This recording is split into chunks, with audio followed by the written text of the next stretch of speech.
The flatline screams at 0347 hours. Lieutenant Marcus Hale, Navy SEAL, 3 tours, 0 quit, is dying on a gurney in Portland Metro General, and nobody knows why. His heart rate doesn't drop like a normal cardiac event. It steps down, methodical, mechanical, like something's counting him out. The attending physician barks orders. Residents scramble. Crash cart, paddles, standard protocol. But in the back corner of the trauma bay, a nurse in wrinkled scrubs, name tag half peeled, hair tied back with what looks like a shoelace, goes completely still. Her eyes track the monitor. Not the number, the pattern. She's seen this rhythm before. In a field hospital outside Kandahar, where she held a man's chest together with her bare hands while mortars turned the sky into fire. She opens her mouth. Nobody hears her. If you want to see how the invisible become unstoppable, stay until the end. Drop a comment with your city. I want to know how far this story travels. And if it hits you, hit that like button. Let's go. The senior attending, Dr. Elliot Vargas, is already 2 steps into the textbook response when the voice cuts through. Stop. It's not loud, but it lands like a blade. Every head turns. The nurse, her badge reads A. Rivera, stands near the supply cart, latex gloves half on. She doesn't move toward the patient. She's staring at the monitor like it just told her a secret. Excuse me. Vargas doesn't even look at her. He's prepping the defibrillator. You charge that, you'll lose him. The room goes quiet in the wrong way, the kind of silence that comes before someone gets escorted out. Vargas turns now, slow. His face is the picture of surgical patients worn too thin. Nurse Rivera, if you have a concern, you route it through. There's no time to route anything. Her voice is flat, factual. She finally moves, but not toward the crash cart, toward the IV line. This isn't cardiac failure. It's a cascade suppression event. His autonomic system is shutting down in sequence. If you shock him now, you'll synchronize the collapse. He won't come back. A resident, young enough to still believe in hierarchy, leans in. What the hell is a cascade suppression? It doesn't exist, Vargas cuts him off. Not in any manual I've read. Rivera's gloves snap into place. Then you haven't read the right ones. She reaches for the IV controller. Vargas steps in front of her. Touch that line, and you're done here. Her hand hovers. For 1 second, the room holds its breath. Then she pulls back, but her eyes don't leave the monitor. Fine, she says. Your call, doctor. Vargas charges the paddles. The machine winds to life. Clear. The SEAL's body arcs off the table. The rhythm spikes, then plummets twice as fast. Vargas curses under his breath. He charges again. Rivera takes 1 step back, then another. Her face is blank, but her hands are clenched so tight her knuckles have gone white. The second shock hits. Nothing. The line goes flat. Vargas stares at the monitor like it betrayed him. One of the nurses glances at Rivera. She's already moving. Step aside. Vargas doesn't move. You're out of line. And he's out of time. She brushes past him, grabs the medication tray, and starts pulling vials with 0 hesitation. Atropine. Calcium chloride. Something else no one recognizes. Those dosages aren't... They're not in your protocol, Rivera interrupts. But they'll work. She doesn't ask permission. She loads the syringe, checks the line, and administers in 3 smooth motions. Then she stops. Completely still. The resident shifts. Shouldn't we No. Her eyes are locked on the monitor. We wait. For what? 3 seconds. The room is a held breath. 1, 2, 3. The monitor hiccups, a single blip, then another, then a rhythm, slow, uneven, but there. The SEAL's chest rises. Someone exhales. Vargas stares at the screen like he's watching a magic trick he can't explain. Rivera steps back, peels off her gloves, and tosses them in the bin. He'll stabilize in 90 seconds, she says. Keep the epi on standby, but don't touch him unless the pattern inverts. The pattern inverts. The resident looks lost. She almost smiles. Almost. If the intervals start doubling instead of halving, page me. Otherwise, he's fine. She turns to leave. Wait. Vargas's voice is quieter now, still edged but different. How did you know? Rivera pauses at the door. I didn't. Bullshit. She looks back. Her face is unreadable. You want the truth or the answer that lets you sleep tonight? Vargas says nothing. She walks out. The break room is empty except for a vending machine that hums like it's trying to start a conversation. Rivera sits in the corner, legs pulled up, staring at nothing. Her hands are shaking now. She hides them under her arms. The door swings open. A younger nurse, Cassidy, early 20s, still believes the system works, pokes her head in. You okay? Fine. Cassidy sits down anyway. That was insane. I've never seen Vargas back down like that. He didn't back down. He just ran out of options. Still, you saved that guy. Rivera doesn't respond. Cassidy leans in. How'd you know what to do? I read. Come on, that wasn't in any textbook. Rivera stands, shoves her hands in her pockets. You should get back out there. Rivera, I'm fine, Cass. Go. Cassidy hesitates, then nods and slips out. Rivera waits until the door closes. Then she lets out a breath that sounds like it's been trapped for years. She pulls out her phone. 3 missed calls, all from the same number. She doesn't recognize it, but the area code makes her stomach twist. Virginia. She deletes the voicemails without listening. Whatever they want, she's done answering. Busset. 40 minutes later, she's back on the floor. Third shift is a graveyard in every sense. Understaffed, underfunded, underappreciated. The kind of shift where you learn to fix things with duct tape and hope. She's restocking a crash cart when she hears the commotion. Room 12. The seal. She's moving before she decides to. When she gets there, Vargas is already inside, along with 2 residents and a physician's assistant who looks like he's about to throw up. The monitors are climbing again. Not crashing, climbing, heart rate pushing 160, blood pressure spiking. He's in VTAC, one resident says. No, he's not. Rivera's voice comes from the doorway. Everyone turns. Vargas's jaw tightens. Nurse Rivera, this is not... Look at the waveform. It's not ventricular tachycardia. It's a hyperadrenergic response. His body thinks it's still in combat. That's not a diagnosis. It's the only one that fits. She steps into the room. The SEAL's eyes are open now, barely. Pupils blown. He's drenched in sweat, muttering something no one can make out. Rivera leans close. 6 down. 6 down. Can't leave them. Her face changes. She knows that phrase. Vargas sees it. What is he saying? Rivera doesn't answer. She grabs a sedative from the tray, checks the dosage, and moves toward the IV port. Wait, what are you giving him? Something to pull him out of the loop. You can't just... She administers it. Vargas steps forward, but it's already done. For 5 seconds, nothing happens. Then the SEAL's breathing slows. His heart rate drops. The muttering stops. The monitors level out. Vargas stares at her. What the hell was that? Rivera steps back, her face neutral again. Ketamine. Low dose. Interrupts the adrenaline feedback cycle. That's not standard. Nothing about this is standard. She turns to leave again. Nurse Rivera. She stops. Vargas's voice is different now. Not angry. Something else. Where did you train? She looks back at him. For a moment, she almost tells him. Then she shakes her head. Doesn't matter. And she walks out. But this time, Vargas follows. He catches up to her at the nurse's station. You can't keep doing this. Doing what? Acting like you're just passing through. He lowers his voice. I know what I saw in there. That wasn't luck. That wasn't intuition. You've done this before. A lot.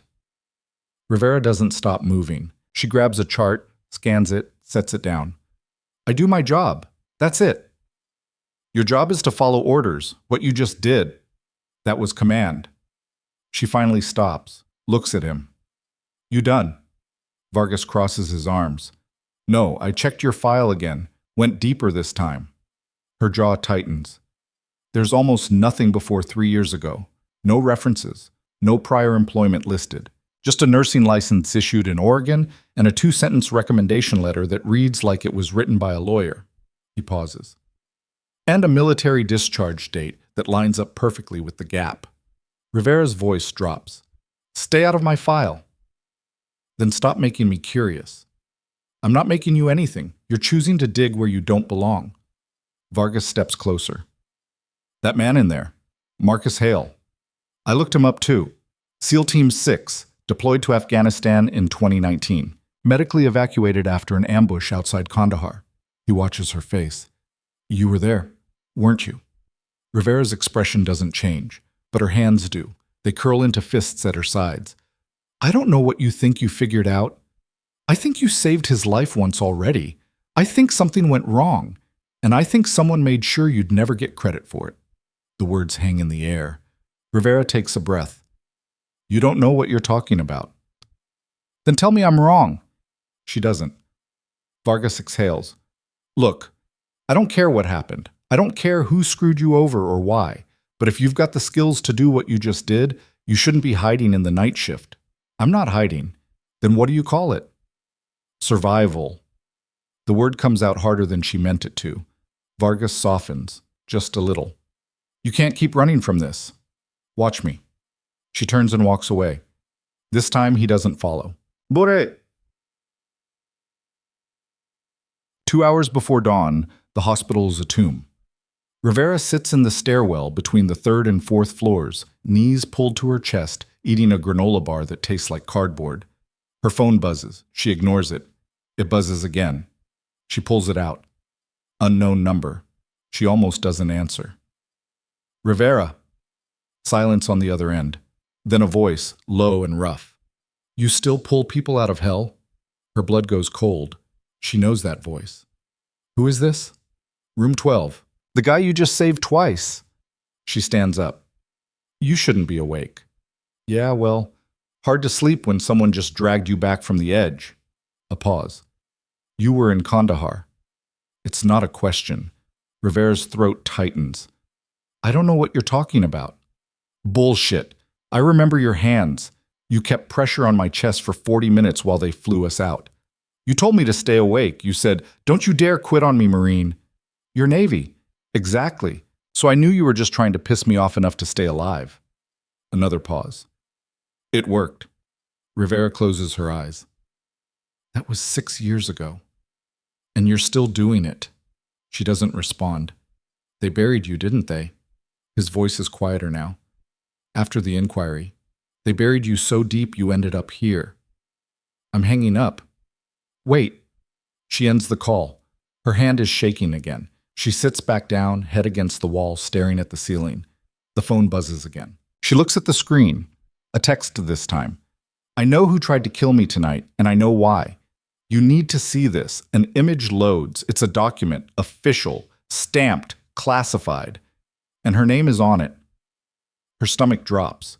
She texts back, Where did you get this? 3 dots appear. Then, someone left it in my room, with a note. What did it say? The reply takes longer this time. She knows too much. Finish it. Rivera's heart slams against her ribs. She's on her feet, moving fast. She takes the stairs 2 at a time, hits the 3rd floor, and runs down the hall. Room 12. The door is closed. She pushes it open. The lights are on. The monitors are beeping. And Marcus Hale is sitting up in bed, wide awake, holding a piece of paper in his hand. He looks at her. They're coming for both of us, he says. Rivera steps inside and closes the door behind her. Her eyes scan the room, windows, vents, corners, old habits. Who's they? She asks. Hale hands her the note. It's typed. No signature, just 2 lines. Eliminate loose ends, no witnesses. Confirmed by 0600. She reads it twice. Then she looks at him. Where did you find this? Taped to the bottom of my food tray. Came in about an hour ago. Rivera's jaw tightens. You should have called security. And told them what? That someone's trying to kill me inside a hospital? They'd think I'm delusional. You are delusional. You're on enough meds to flatten a horse. Then why are you here? She doesn't answer. Hale swings his legs over the side of the bed, slow, deliberate. His IV line tugs, but he doesn't seem to notice. I remember you, Captain. I remember the field hospital. I remember the mortars. And I remember what you did after. Rivera's voice drops. You don't remember anything. You were half dead. I was conscious enough to hear the argument. Your CO wanted you to prioritize the colonel. You refused. You stayed with me. I made a medical decision. You made the right decision, and they crucified you for it. She looks away. It was a long time ago. Not long enough. Hale picks up the classified document from his bedside table and holds it out. This is a kill order, signed 6 years ago, for both of us. Rivera takes it. Her hands are steady now. She reads her name, his name, and a third name she doesn't recognize. Who's Corporal Daniel Reeves? She asks. Hale's face goes hard. He was part of my team. The ambush that took me down, it wasn't random. It was an inside job. Someone fed our position to the enemy. Reeves figured it out. He was going to report it. What happened to him? He died in a training accident 2 weeks later, officially. Rivera's blood runs cold. And you think, I think they cleaned house. Everyone who knew, everyone who could talk. Hale meets her eyes. Except us. Because they thought we were too broken to matter. Rivera hands the document back. This is insane. Is it? You saved my life tonight, twice. And both times someone tried to stop you. You think that's coincidence? She doesn't answer. Hale leans forward. Whoever's behind this, they have reach. They have access. And they're inside this building. Rivera's mind is racing. The IV swap, the potassium chloride, the timing. Someone knew exactly when to strike. Someone with medical knowledge. Someone who could move through the hospital without raising suspicion. We need to go, she says. Hale nods. Where? I don't know yet, but we can't stay here. She moves to disconnect his IV. The door opens. They both freeze. A nurse steps in. Mid-40s, pleasant smile. Rivera recognizes her. Janet, works the East Wing. Been here for years. Oh, I didn't realize you had company, Janet says. Just need to check his vitals real quick. She moves toward the bed. Rivera steps between them. I've got it. Janet's smile doesn't falter. Hospital policy, sweetie. I need to log it in the system. I said I've got it. The smile fades. Just a little. Janet's hand drifts toward her pocket. Rivera sees it. Everything slows down. Janet pulls out a syringe. Preloaded. No label. Rivera moves. She grabs Janet's wrist, twists, and the syringe hits the floor. Janet doesn't scream. She pivots, drives an elbow toward Rivera's face. Rivera ducks, sweeps Janet's legs. Janet goes down hard, but she's fast. She rolls, comes up with something else in her hand. A scalpel. Hale is off the bed now, ripping the IV out of his arm. Rivera. Stay back. Janet lunges. Rivera sidesteps, catches her arm, and slams it against the bed rail. The scalpel clatters away. Janet spins, goes for Rivera's throat. Rivera blocks, counters with a short jab to the solar plexus. Janet gasps, stumbles back. Rivera doesn't give her a chance to recover. She drives forward, pins Janet against the wall, forearm across her throat. Who sent you? Rivera's voice is ice. Janet smiles, blood on her teeth. You're already dead, both of you. Answer the question. You think this is about you? You're nobody. You're a mistake they're finally fixing. Rivera presses harder. Who sent you? Janet's smile widens. You'll see him soon enough. Then her eyes roll back. Her body goes limp. Rivera steps back, checks her pulse. Nothing. What the hell? Hale starts. Rivera spots it. A small puncture wound on Janet's neck, self-inflicted. A capsule embedded under the skin. Cyanide. Rivera's stomach turns. She looks at Hale. We need to leave. Now. Hale grabs his boots from the floor, pulls them on. Where are we going? Somewhere they can't follow. That's not a place. It is if we move fast enough. Rivera pulls out her phone, dials a number she hasn't called in 3 years. It rings twice. A voice answers, gruff, tired. This better be good. It's Rivera. I need a favor. A pause. Jesus. You still alive? For now. I need a safe house. Off the books. Somewhere no one's looking. What kind of trouble are you in? The kind that doesn't go away.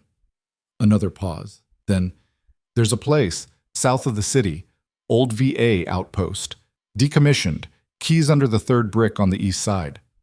How do I know it's clean? Because I own it, and I don't talk. Rivera exhales. Thanks, Mitch. Don't thank me yet. If they're after you, they're not playing. I know. Then you better run faster than they can chase. The line goes dead. Rivera pockets the phone and looks at Hale. Can you walk? Can I run? Even better. They move. The hospital's back exit leads to a service corridor. No cameras, no security, just fluorescent lights and the smell of disinfectant. Rivera leads. Hale follows, limping but keeping pace. They make it to the parking garage without incident. Rivera's car is a 15-year-old Honda with a dent in the fender and a broken taillight. It starts on the second try. She pulls out, keeps her speed normal, her eyes on the mirrors. Hale buckles in. You always this prepared? I've had a lot of practice disappearing. They drive in silence for 10 minutes. Then Hale speaks. You could have left me back there. Yeah. Why didn't you? Rivera doesn't take her eyes off the road. Because you were right. They're cleaning house. And if I let you die, I'm next. That's it? She glances at him. What do you want me to say? That I care? That I owe you? I don't want you to say anything. I just want to know if you're doing this because it's smart or because it's right. Rivera's hands tighten on the wheel. Does it matter? To me it does. She doesn't answer. They drive another mile in silence. Then her phone buzzes. A text. Unknown number. You can't run far enough. She deletes it. Another one comes through immediately. We know where you're going. Rivera's jaw tightens. She pulls over, hard. Hale looks at her. What's wrong? She shows him the texts. His face goes pale. They're tracking your phone. No, I pulled the battery before we left the hospital. She holds up the phone. The back is off. No battery inside. Then how? She looks at him. At his hospital gown. At the small white patch on his shoulder. They tagged you, she says. Hale rips the gown open. The patch comes away easily. It's not a bandage. It's a tracker. Thin, flexible, adhesive-backed. He throws it out the window. Rivera guns the engine and pulls back onto the road. But the damage is done. They know the direction. They know the route. And they're coming. The safe house is exactly what Mitch promised. A small, one-story building surrounded by trees. No neighbors for miles. The kind of place you go when you need to disappear. Rivera parks behind the building, out of sight from the road. They get out. Hale is moving slower now. The adrenaline is wearing off and the pain is setting in. Rivera finds the key, unlocks the door, and they step inside. The place is bare. A couch. A table. A kitchenette. One bedroom. No phone. No internet. Perfect. Rivera locks the door, checks the windows, and pulls the blinds. Hale sinks onto the couch. How long do we have? I don't know. They lost the tracker, but they're not stupid. They'll figure out where we're headed. So what's the plan? Rivera sits across from him. The plan is we stay alive long enough to figure out who's running this. And then what? Then we make them regret it. Hale laughs. It's bitter. You really think we can take them down? I think we don't have a choice. He leans back, closes his eyes. You know what the worst part is? I thought I was done. I thought I made it out. You did. And now I'm right back in it. He opens his eyes. Because of you. Rivera meets his gaze. If you want to blame someone, start with the people who tried to kill you. Twice. I'm not blaming you. I'm just saying, this is what you do, isn't it? You save people, and it destroys you. She doesn't answer. Hale sits forward. That's why you left, isn't it? That's why you're working night shifts at a second-rate hospital instead of operating. Because every time you save someone, it costs you something. Rivera stands. Get some rest. We'll figure out the next move in the morning. Rivera, I'm not talking about this. She walks into the bedroom and closes the door. For a long moment, she just stands there. Then she sits on the edge of the bed, puts her head in her hands, and lets herself breathe. Her phone buzzes. She looks at it. Another text. Different number. You're making this harder than it needs to be. She types back. Good. The reply is instant. We're not the enemy. Rivera's blood boils. She types. Then stop trying to kill us. 3 dots. Then, the kill order wasn't ours. It was theirs. We're trying to protect you. She stares at the screen. Then she types, who's theirs? No response. She waits. 1 minute, 2. Then her phone rings. She answers. Who is this? A woman's voice. Calm. Professional. Someone who knows what really happened in Kandahar. Rivera's heart stops. I'm listening. The ambush that nearly killed Lieutenant Hale wasn't enemy action. It was orchestrated by a U.S. contractor, a private military company called Black Ridge Solutions. They were running illegal arms deals through the region. Hale's team stumbled onto one of their shipments, so Black Ridge fed their location to a local militia. Rivera's stomach twists. Why? Because dead soldiers don't testify. But you saved Hale. And Corporal Reeves survived long enough to start asking questions. So Black Ridge tied up loose ends. Reeves, the colonel. And they tried to bury you in paperwork so deep you'd never surface. Why are you telling me this? Because Black Ridge is still operating, and they just found out Hale is alive. If he talks, their entire operation collapses. So they sent a cleanup crew to finish what they started. Rivera's voice hardens. Who are you? Someone who wants to see them burn as much as you do. That's not an answer. It's the only one you're getting right now. But if you want to stay alive, you need to move. They know where you are. The line goes dead. Rivera runs to the window. In the distance, headlights cut through the trees.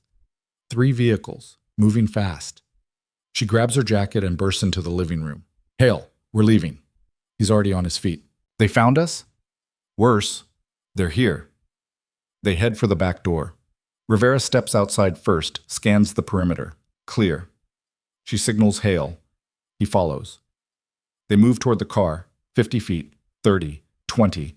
A spotlight hits them. Rivera shields her eyes. A voice booms through a loudspeaker. Stop where you are. She doesn't stop. I said stop. She reaches the car, yanks the door open. A gunshot cracks the air. The windshield shatters. Hale ducks, pulls Rivera down with him. Get to the trees, she hisses. They run. More shots. Dirt kicks up at their heels. They hit the tree line and don't look back. Behind them, engines roar. Orders are shouted, and the hunt begins. The forest swallows them whole. Branches claw at Rivera's face. Roots try to trip her, but she doesn't slow down. Behind them, flashlight beams slice through the darkness like searchlights hunting prey. Hale is breathing hard. Too hard. His hospital gown is soaked through with sweat, and he's favoring his left side. Keep moving, Rivera says without looking back. I am. Faster. They push deeper into the woods. The terrain slopes downward, and Rivera uses it, letting gravity do some of the work. Her mind is already 3 steps ahead, calculating distance, terrain, pursuers. Old training kicking in. A voice echoes behind them. Fan out. They can't have gone far.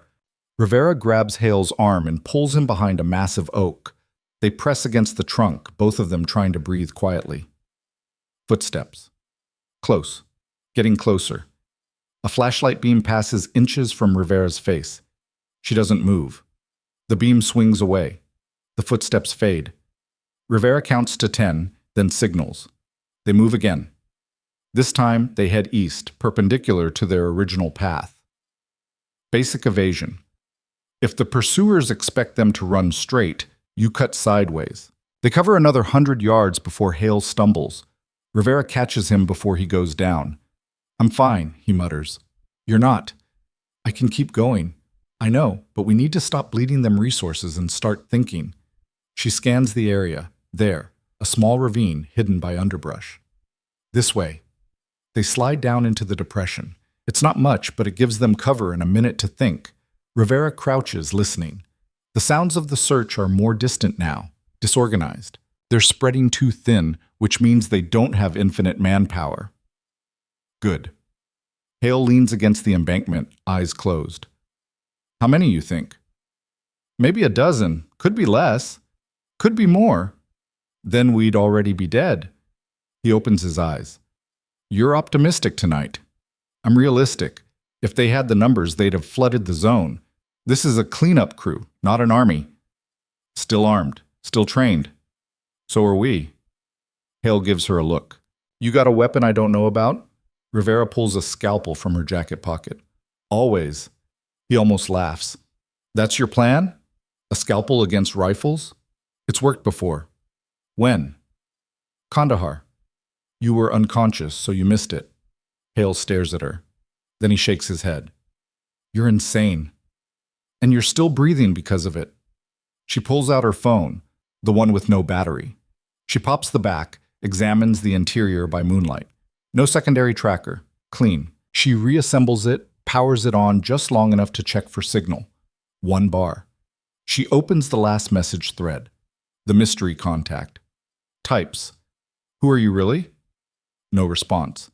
She waits 30 seconds, then powers off again. Hale watches her. You trust them? No. But you're listening. Because they're the only ones talking. She pockets the phone. And because they were right, Blackridge found us. You believe that story? About the contractor? Rivera looks at him. You don't? Hale is quiet for a moment. I believe someone set us up. I believe Reeves died for a reason. But a private military company orchestrating hits on U.S. soil, that's exactly what they'd do if the alternative was prison. Rivera leans back. Think about it. Illegal arms deals, dead soldiers, a paper trail that leads straight to a federal contract. If that goes public, Blackridge doesn't just lose money. They lose everything. So yeah, they'd kill to keep it buried. Hale exhales. And we're the last 2 people who can prove it. Were. Past tense. Now we're just 2 people trying not to die. So what's the play?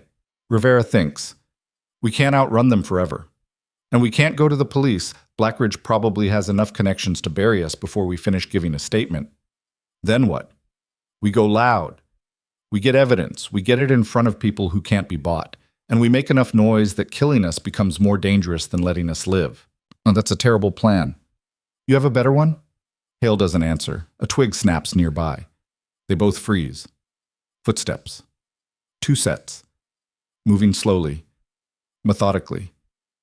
Rivera gestures. Stay low. Stay quiet. The footsteps stop about 20 feet away. A voice. Male. Calm. I know you're close. I can hear you breathing. Rivera's hand tightens on the scalpel.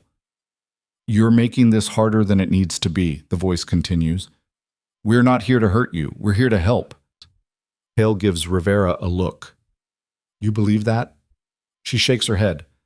My name is Carson, the voice says. I work for the Department of Defense. We've been investigating Blackridge for 18 months. You 2 are material witnesses. If you come with us, we can protect you. Rivera doesn't move. I know you don't trust me, Carson says. But look at your options. You're in the middle of nowhere, no backup, no supplies, and Blackridge has a kill team tracking you. You can run, and maybe you last another day. Or you can come with us, and we end this tonight. It's a good pitch, reasonable, logical, which is exactly why Rivera doesn't believe it. She leans close to Hale, whispers directly into his ear. On 3, we move north, fast and low. Don't stop. He nods. 1. Last chance, Carson calls out. We're on the same side. 2. A pause. Then, fine, your funeral. 3. They burst out of the ravine and run. Gunfire erupts behind them. Not warning shots, real bullets, chewing through bark and dirt. So much for the Department of Defense. Rivera zigzags, pulling Hale with her. They crash through underbrush, stumble over roots, keep moving. The gunfire stops. Rivera risks a glance back. The shooters are following, but they're not sprinting. They're pacing. Like hunters who know the prey will tire eventually. She faces forward, scans ahead. There. A break in the trees. Open ground. Bad. Open ground means exposure, but staying in the woods means getting cornered. She makes the call. We're going for the clearing. That's suicide. Staying here is slower suicide. Move. They break into the open. It's not a clearing. It's an old access road, overgrown but still visible. And at the far end, maybe 200 yards away, Headlights, a vehicle, engine running. Rivera's heart sinks. They're boxed in. But then the driver's door opens and a figure steps out, small, female, hands raised. "Get in!" the woman shouts. Rivera doesn't recognize the voice, but she recognizes the tone. Command, not a request. She looks at Hale. "Your call." He stares at the vehicle, at the woman, at the forest behind them where Carson and his team are closing in. "Screw it," he says. "I'm too tired to run anyway." They sprint for the vehicle. The woman gets back in, revs the engine. Rivera and Hale pile into the back seat. The woman floors it before they even close the doors. The vehicle, a black SUV, civilian plates, tinted windows, tears down the access road, kicking up gravel and dust. Rivera looks back. Carson and his team burst out of the tree line, weapons raised. But they don't shoot. Interesting. The woman drives like she's done this before. No hesitation, no panic, just smooth, controlled speed. After a mile, she takes a hard left onto a paved road. Then another turn. Then another. Classic counter-surveillance route. Rivera studies her. Mid-30s, short dark hair. No uniform, but the way she moves, military or close to it. "Who are you?" Rivera asks. The woman glances in the rearview mirror. "The person who's been trying to keep you alive for the last 6 hours. That's not an answer. It's the one you're getting until we're somewhere secure." Hale leans forward. "You're the one who called. At the safe house." The woman doesn't confirm or deny. Rivera's jaw tightens. "If you've been tracking us, that means you knew they'd hit the safe house. You let us walk into a trap." "I warned you to move. You didn't move fast enough." "Because we didn't know if we could trust you." "And now?" Rivera doesn't answer. The woman takes another turn, then pulls into an underground parking garage. She parks in a corner spot, kills the engine, and finally turns to face them. "My name is Kira Lang. I'm a contractor with the Defense Intelligence Agency. For the past year and a half, I've been embedded in an operation targeting Blackridge Solutions. 3 weeks ago, we intercepted communications indicating they were planning to eliminate a witness. When we identified the target as Lieutenant Marcus Hale, I started monitoring his location." "Why?" Hale asks. "Because Blackridge didn't try to kill you 6 years ago just to let you live now. When you showed up at Portland Metro, they activated a contingency. The hospital nurse, Janet, was a sleeper asset. When she failed, they escalated. Rivera's mind is working fast. How did you know about Janet?" "We didn't. Not until it was too late. But we flagged the IV tampering and traced it back to her personnel file. That's when we realized how deep Blackridge's network runs." "How deep?" Kira's expression darkens. "They have assets in 3 major hospital systems, 2 federal agencies, and at least 1 active military unit. They've been operating in plain sight for years." Hale curses under his breath. Rivera stays focused. "If you're DIA, why not bring in official support? Why the cloak and dagger?" "Because half the people I'd report to are on Blackridge's payroll. If I go through channels, you're dead before the paperwork clears." "So what's your plan?" Kira reaches into the center console and pulls out a tablet. She hands it to Rivera. "This is everything we have on Blackridge: financial records, communication logs, kill orders. It's enough to bury them, but it's not enough to convict them. For that, we need testimony, witnesses who can connect the dots." "You need us," Rivera says. "I need you alive, and I need you willing to testify." Hale and Rivera exchange a look. Hale speaks first. "What's the catch?" "The catch is that Blackridge knows you're exposed. They're throwing everything they have at this. If we don't move fast, they'll either kill you or discredit you so thoroughly that your testimony won't matter." "How do we stop that?" Rivera asks. Kira taps the tablet. "We go public, but not through official channels. We leak this to a journalist, someone with reach, someone Blackridge can't silence." "You have someone in mind?" "I do. Her name is Adrienne Cross. Investigative reporter. She's broken stories on defense contractors before. She's clean, she's relentless, and she doesn't scare easy." Rivera scrolls through the files on the tablet. It's damning. Financial transfers, encrypted communications, names, dates, locations, and buried in the middle of it, her own name, listed under potential liabilities. She shows it to Hale. His face goes pale. They've been watching you for 6 years, Kira says quietly. They just didn't think you were worth the risk. Until now. Rivera's hands tighten on the tablet. When do we meet this reporter? Tomorrow, 1400 hours, neutral location. I'll coordinate. And until then? You stay with me. I've got a secure location. No one knows about it, not even my own agency. Hale leans back. This is insane. It's survival, Kira corrects. Insanity is thinking you can do this alone. Rivera hands the tablet back. One question. Shoot. Why do you care? You're a contractor. This isn't your fight. Kira's jaw tightens. It became my fight when Blackridge killed my partner. He was DIA, deep cover. He got too close to their operation, and they made it look like a suicide. Her voice is flat, hard.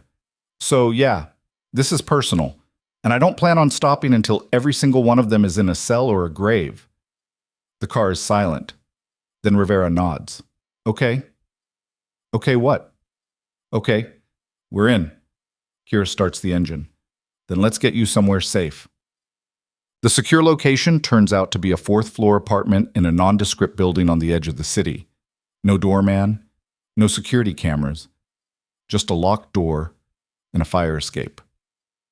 Inside, it's sparse, a couch, a table, a kitchenette, 2 bedrooms. Kira locks the door behind them, checks the windows and pulls the blinds. There's food in the fridge, first aid kit in the bathroom. Get cleaned up, get some sleep. We've got a long day tomorrow. Hale heads for the bathroom without a word. Rivera lingers. You said Blackridge has assets in federal agencies. How do we know you're not one of them? Kira meets her eyes. You don't. But if I wanted you dead, you'd be dead. I've had 3 opportunities to put a bullet in your head, and I'm still talking to you. That's not exactly reassuring. It's the truth. And right now, that's all I've got. Rivera studies her, looking for tells, inconsistencies.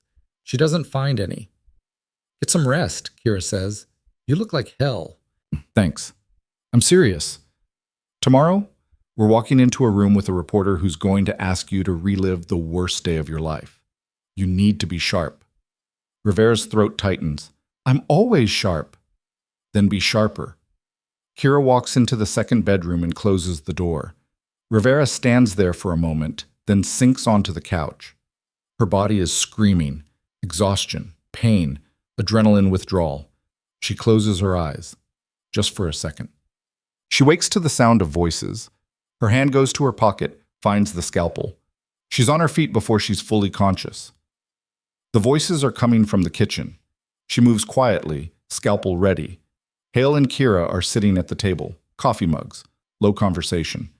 They both look up when she enters. Morning, Kira says. Rivera checks the window. Daylight. She slept longer than she meant to. What time is it? 9 o'clock. 5 hours. She hasn't slept that long in years.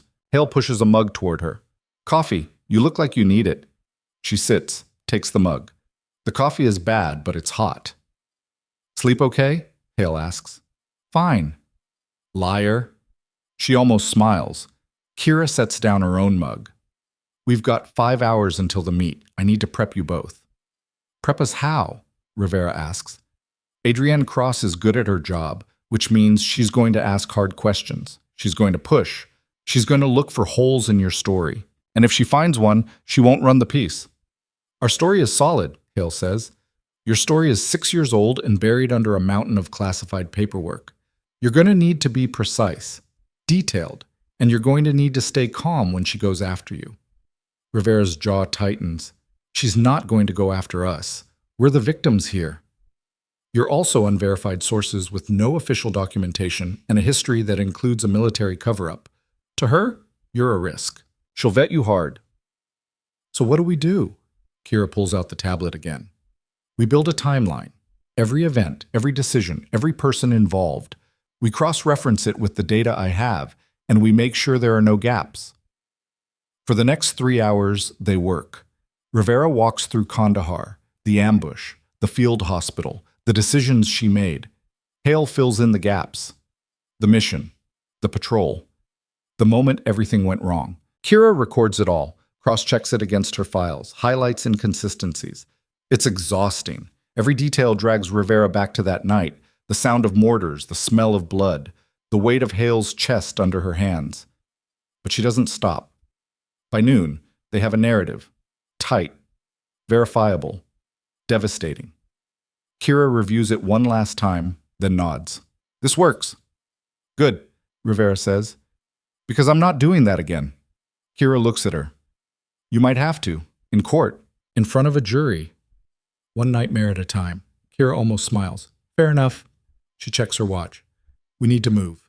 The meet is across town. We'll take separate routes, arrive separately. If either of you sees anything suspicious, you abort. No heroics. Define suspicious, Hale says. Anyone following you, anyone watching you, anyone who doesn't belong. So everyone. Exactly. They gear up. Kira gives them each a burner phone, pre-programmed with her number. You see trouble, you call. Don't try to handle it yourself. Rivera pockets the phone. We're not amateurs. I know. That's why I'm worried.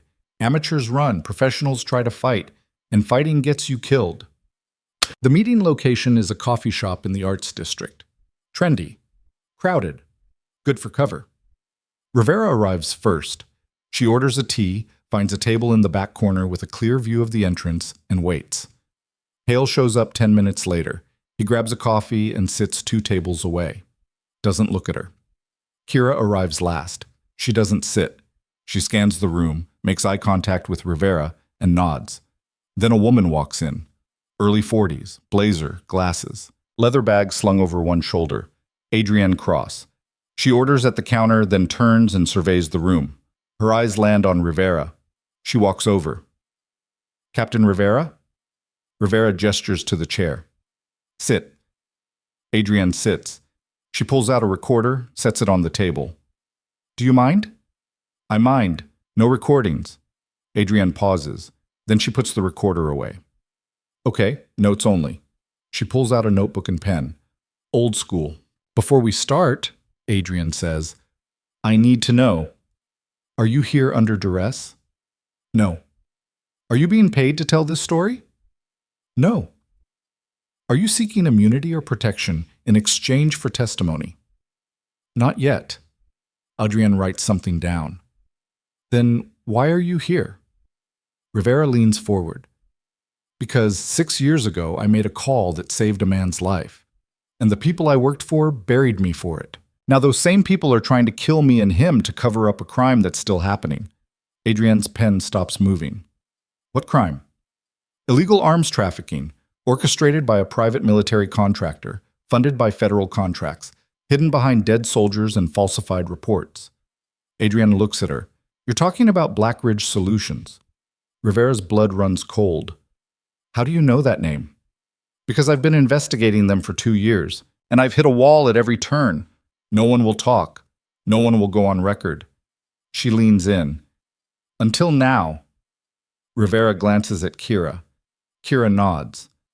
Rivera takes a breath. Then we should probably start at the beginning. For the next hour, Rivera talks. She lays it out. The ambush, the field hospital, the colonel, the inquiry. Hale joins them halfway through. He fills in his side. The mission, the setup. Reeves. Adrienne takes notes, fast, precise. She asks questions, hard ones. Why didn't you report the ambush as suspicious at the time? Because we were too busy trying not to die. Why didn't Corporal Reeves go through official channels with his concerns? Because he tried, and he ended up dead. Do you have proof of that? Kira slides the tablet across the table. Adrienne scrolls through it. Her face doesn't change, but her pen moves faster. After 20 minutes, she sets the tablet down. This is explosive. It's the truth, Rivera says. Truth doesn't matter if I can't verify it. I need corroboration. Other sources. Documents that aren't classified. Then dig them up. You're the investigative reporter. Adrienne gives her a look. I'm trying, but Black Ridge has deep pockets and deeper connections. Every time I get close, someone shuts me down. Then maybe you're not getting close enough. Adrienne's jaw tightens. Excuse me? Rivera leans forward. You want this story? Then stop asking for permission. Stop waiting for someone to hand you proof. Go find it. Because we've already given you everything we have. And if you don't run with it, we're dead. The coffee shop is loud around them, but their table is silent. Adrienne studies Rivera. Then she closes her notebook. I'll need 48 hours. You've got 24. That's not enough time to... It's all the time we have. Blackridge knows we're talking. They'll move fast. If you want this story, you publish before they bury it. Adrienne exhales. You're asking me to stake my entire career on sources I can't fully vet. I'm asking you to do your job. Adrienne stands. I'll be in touch. She walks out. Rivera watches her go. Hale leans back. Think she'll do it? She will. How do you know? Because she's been chasing this for 2 years, and we just handed her the ending. Kira sits down in Adrienne's empty chair. That was risky. Everything about this is risky. Fair point. Rivera stands. Now what? Now we wait. I hate waiting. Everyone does. Doesn't make it optional. They leave separately again. Same protocol. Rivera takes the long route back to the apartment, stops twice, doubles back, checks for tails. Nothing. She's a block away when her burner phone buzzes. A text. From Kira. Abort. Do not return to the apartment. Meet at secondary location. Rivera's heart kicks into overdrive. She types back. What happened? No response. She changes direction. Heads for the secondary location. A park 3 miles away. She walks fast but doesn't run. Running draws attention. Her phone buzzes again. Hale is missing. Rivera stops, reads it again. Missing how? He never made it back. Not answering his phone. Rivera's mind races. Hale left the coffee shop 10 minutes before she did. He should have been back by now. She types. Last known location, 6th and Morrison. Northeast corner. Rivera pivots, starts moving toward that intersection. She's half a mile out when she sees the police cars. 3 of them. Lights flashing, blocking the street. She slows, approaches carefully. A crowd has gathered. People rubbernecking. Rivera pushes through. In the center of the scene, an alley, yellow tape, officers taking statements, and on the ground, just visible past the tape, blood. A lot of it. Rivera's stomach drops. An officer steps in front of her. Ma'am, you need to step back. She ignores him, scans the scene. No body, just blood. Ma'am, what happened here? She asks. Police business. Please step back. She looks past him. At the blood trail. It leads deeper into the alley. Was anyone hurt? The officer's expression shifts. We're still investigating. If you have information, I don't. She backs away. Rejoins the crowd. Pulls out her phone, texts Kira. Scene is active, no body. Blood trail leads east, 3 dots, then do not pursue. Meet at secondary, now. Rivera pockets the phone and walks in the opposite direction. She doesn't go to the secondary location. She follows the blood trail. The blood trail disappears 2 blocks east, swallowed by rain runoff and foot traffic. Rivera stands at the edge of a parking lot, staring at the last smear on the pavement, and makes a choice. She pulls out the burner, calls Kira. 1 ring. Where the hell are you? Following the trail. I told you not to. Hale's bleeding out somewhere, and you want me to sit in a park? Not happening. Kira's voice drops. You don't know it's his blood. I know he's missing. I know there's a crime scene. Do the math. A pause. Then, what do you need? Access to traffic cameras. 6th and Morrison. Last 30 minutes. That's not something I can just pull up on my phone. Then find someone who can. Rivera, he saved my career once. I'm not leaving him behind. She hangs up. The rain starts. Light at first, then harder. Rivera scans the area. Parking lot. Office buildings. A convenience store with bars on the windows. Across the street, a metro station. If you're bleeding and trying to disappear, you need cover. Somewhere public enough to blend. Enclosed enough to hide. The metro.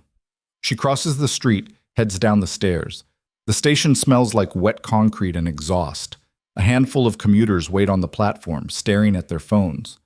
Rivera checks the ground. Nothing. Too clean. She moves to the restrooms. Women's first. Empty. Then men's. The door is propped open with a trash can. She steps inside. A janitor is mopping near the sinks. He looks up. Wrong bathroom, lady. Rivera ignores him, scans the stalls. All empty except the last one. Door closed. She walks toward it. The janitor blocks her path. I said wrong bathroom. Move. You need to leave. Rivera meets his eyes. Something about him is wrong. Too tense, too focused. Her hand drifts to her pocket. The janitor's hand moves toward his waistband. Rivera's faster. She grabs his wrist, twists, and slams it against the sink. A handgun clatters to the floor. He swings with his free hand. She ducks, drives her elbow into his ribs, and sweeps his legs. He goes down hard. Rivera kicks the gun away, drops a knee onto his chest, and presses the scalpel against his throat. Who sent you? He spits at her. She presses harder. A bead of blood forms. Wrong answer. You're dead, he rasps. Both of you. Where is he? The janitor smiles. Blood on his teeth. Close. The last stall door swings open. Hale stumbles out. His shirt is soaked red, his face pale. He's holding his side, and there's a makeshift tourniquet around his left arm. Rivera's heart stops. Took you long enough, Hale says. His voice is weak but steady. She doesn't let go of the janitor. How bad? Knife, 2 hits, ribs and forearm. I'll live. Can you walk? I got this far. Rivera looks down at the janitor. How many more of you? He doesn't answer. She applies pressure. The scalpel breaks skin. 2, he chokes out. Outside, watching the exits. Call them off. Go to hell. Rivera shifts her weight. Wrong answer again. She stands, pulls him up, and slams his head against the sink. He crumples. She grabs the gun, checks the magazine. Full. She pockets it. Hale leans against the wall. We need to move. Can you run? I can try. That's not good enough. It's all I've got. Rivera pulls out the burner, calls Kira. No answer. She tries again. Still nothing. Great, she mutters. Hale coughs. It sounds wet. We're on our own. Looks like it. She checks his wounds. The tourniquet is holding, but the rib puncture is bleeding through his shirt. Not arterial, but bad enough. We need to get that packed, she says. Later. Now. She rips a strip from her jacket lining, presses it against the wound. Hold this. He does. Rivera moves to the door, cracks it open, and peers out. The platform is still sparsely populated. No one's looking their way, but near the top of the stairs, 2 men in dark jackets, not talking, not moving, just watching. She closes the door. They're here. How many? 2, probably the ones he mentioned. Options? Rivera thinks. We can't go up. We can't stay here. That leaves the tunnels. The metro tunnels? You have a better idea? Hale shakes his head. Rivera helps him to his feet. He's heavier than he looks, and every step makes him wince. They move to the far end of the restroom. There's a service door, locked. Rivera pulls out the scalpel, jams it into the lock mechanism, and twists. The lock gives. They step into a maintenance corridor. Bare bulbs, concrete walls, the sound of trains echoing from somewhere below. Rivera closes the door behind them and props a mop handle against it. Won't stop anyone, but it'll buy them a few seconds. They follow the corridor. It slopes downward, opens into a narrow walkway running parallel to the tracks. The smell of ozone and rust is overwhelming. Hale leans against the wall. This is insane. You keep saying that, because it keeps being true. Rivera checks her phone. Still no signal. How far do you think these tunnels go? Hale asks. Far enough. They start walking. The sound of their footsteps echoes off the walls, mixing with the distant rumble of trains. After 50 yards, Rivera hears voices behind them. She stops. Listens. 2 men. Close. Move, she whispers. They pick up the pace. Hale's breathing is labored now, each inhale a ragged gasp. The walkway narrows. Ahead, a junction splits into 2 tunnels. Rivera chooses left. No reason, just instinct. The voices behind them get louder. They're in the tunnels, spread out. Rivera pulls Hale into a shallow alcove. a maintenance nook barely wide enough for both of them. She presses a finger to her lips. Hale nods. His face is gray. Footsteps approach. Rivera's hand tightens on the gun. A flashlight beam sweeps past the alcove, pauses, sweeps back. Rivera holds her breath. The beam moves on. The footsteps fade. She counts to 30, then signals. They move again. This time, they take the right fork. The tunnel curves, opens into a wider chamber. Old equipment, rusted rails. A defunct station platform, long abandoned. Hale sinks onto a crate. I need a minute. We don't have a minute. Then I need 30 seconds. Rivera checks his wounds. The makeshift bandage is soaked through. She pulls off her jacket, tears another strip, and rewraps the wound, tighter this time. Hale grits his teeth. You ever think about going into nursing? Tried that. Didn't take. Shame. You've got the bedside manner for it. She almost smiles. Her phone buzzes. Signal. 1 bar. A text from Kira. Where are you? Rivera types back. Metro tunnels, East Line. Hale is injured. 2 hostiles in pursuit. The reply is instant. Stay put. Extraction in 15. Rivera shows Hale the message. He leans his head back. 15 minutes. Think we can last that long? We've lasted this long. That's not an answer. It's the only one I've got. She moves to the edge of the platform, scans the tunnel. No movement, no lights. But the silence feels wrong, too quiet. She's about to turn back when she hears it. A low hum, mechanical, growing louder. She looks down the tunnel, a light. Small at first, then bigger. A train. Hale sees it too. That's not stopping. No, it's not. They move fast. Off the platform, back into the service corridor, the train roars past, shaking the walls, filling the air with noise and wind. When it passes, the silence returns. And with it, voices. Closer now. Rivera pulls Hale into another alcove. This one, smaller, tighter. They press against the wall. 2 men emerge from the tunnel. Flashlights, radios. One of them speaks into his radio. No visual, expanding search to Section 7. The other one stops, looks around. Rivera doesn't breathe. The man takes a step toward the alcove. His flashlight beam inches closer. Rivera's hand moves to the gun. The radio crackles. All units, pull back. Target is not in the tunnels. Repeat, pull back. The man pauses. Then he turns and walks away. Rivera waits until the footsteps fade completely. Then she exhales. Hale slumps against the wall. Why'd they pull back? I don't know. That's not comforting. It's not supposed to be. Her phone buzzes again. Kira. Extraction aborted. Hostile presence above ground. You need to get out on your own. Rivera stares at the message. Then she types, How? No response. She tries calling, straight to voicemail. Damn it, she mutters. Hale looks at her.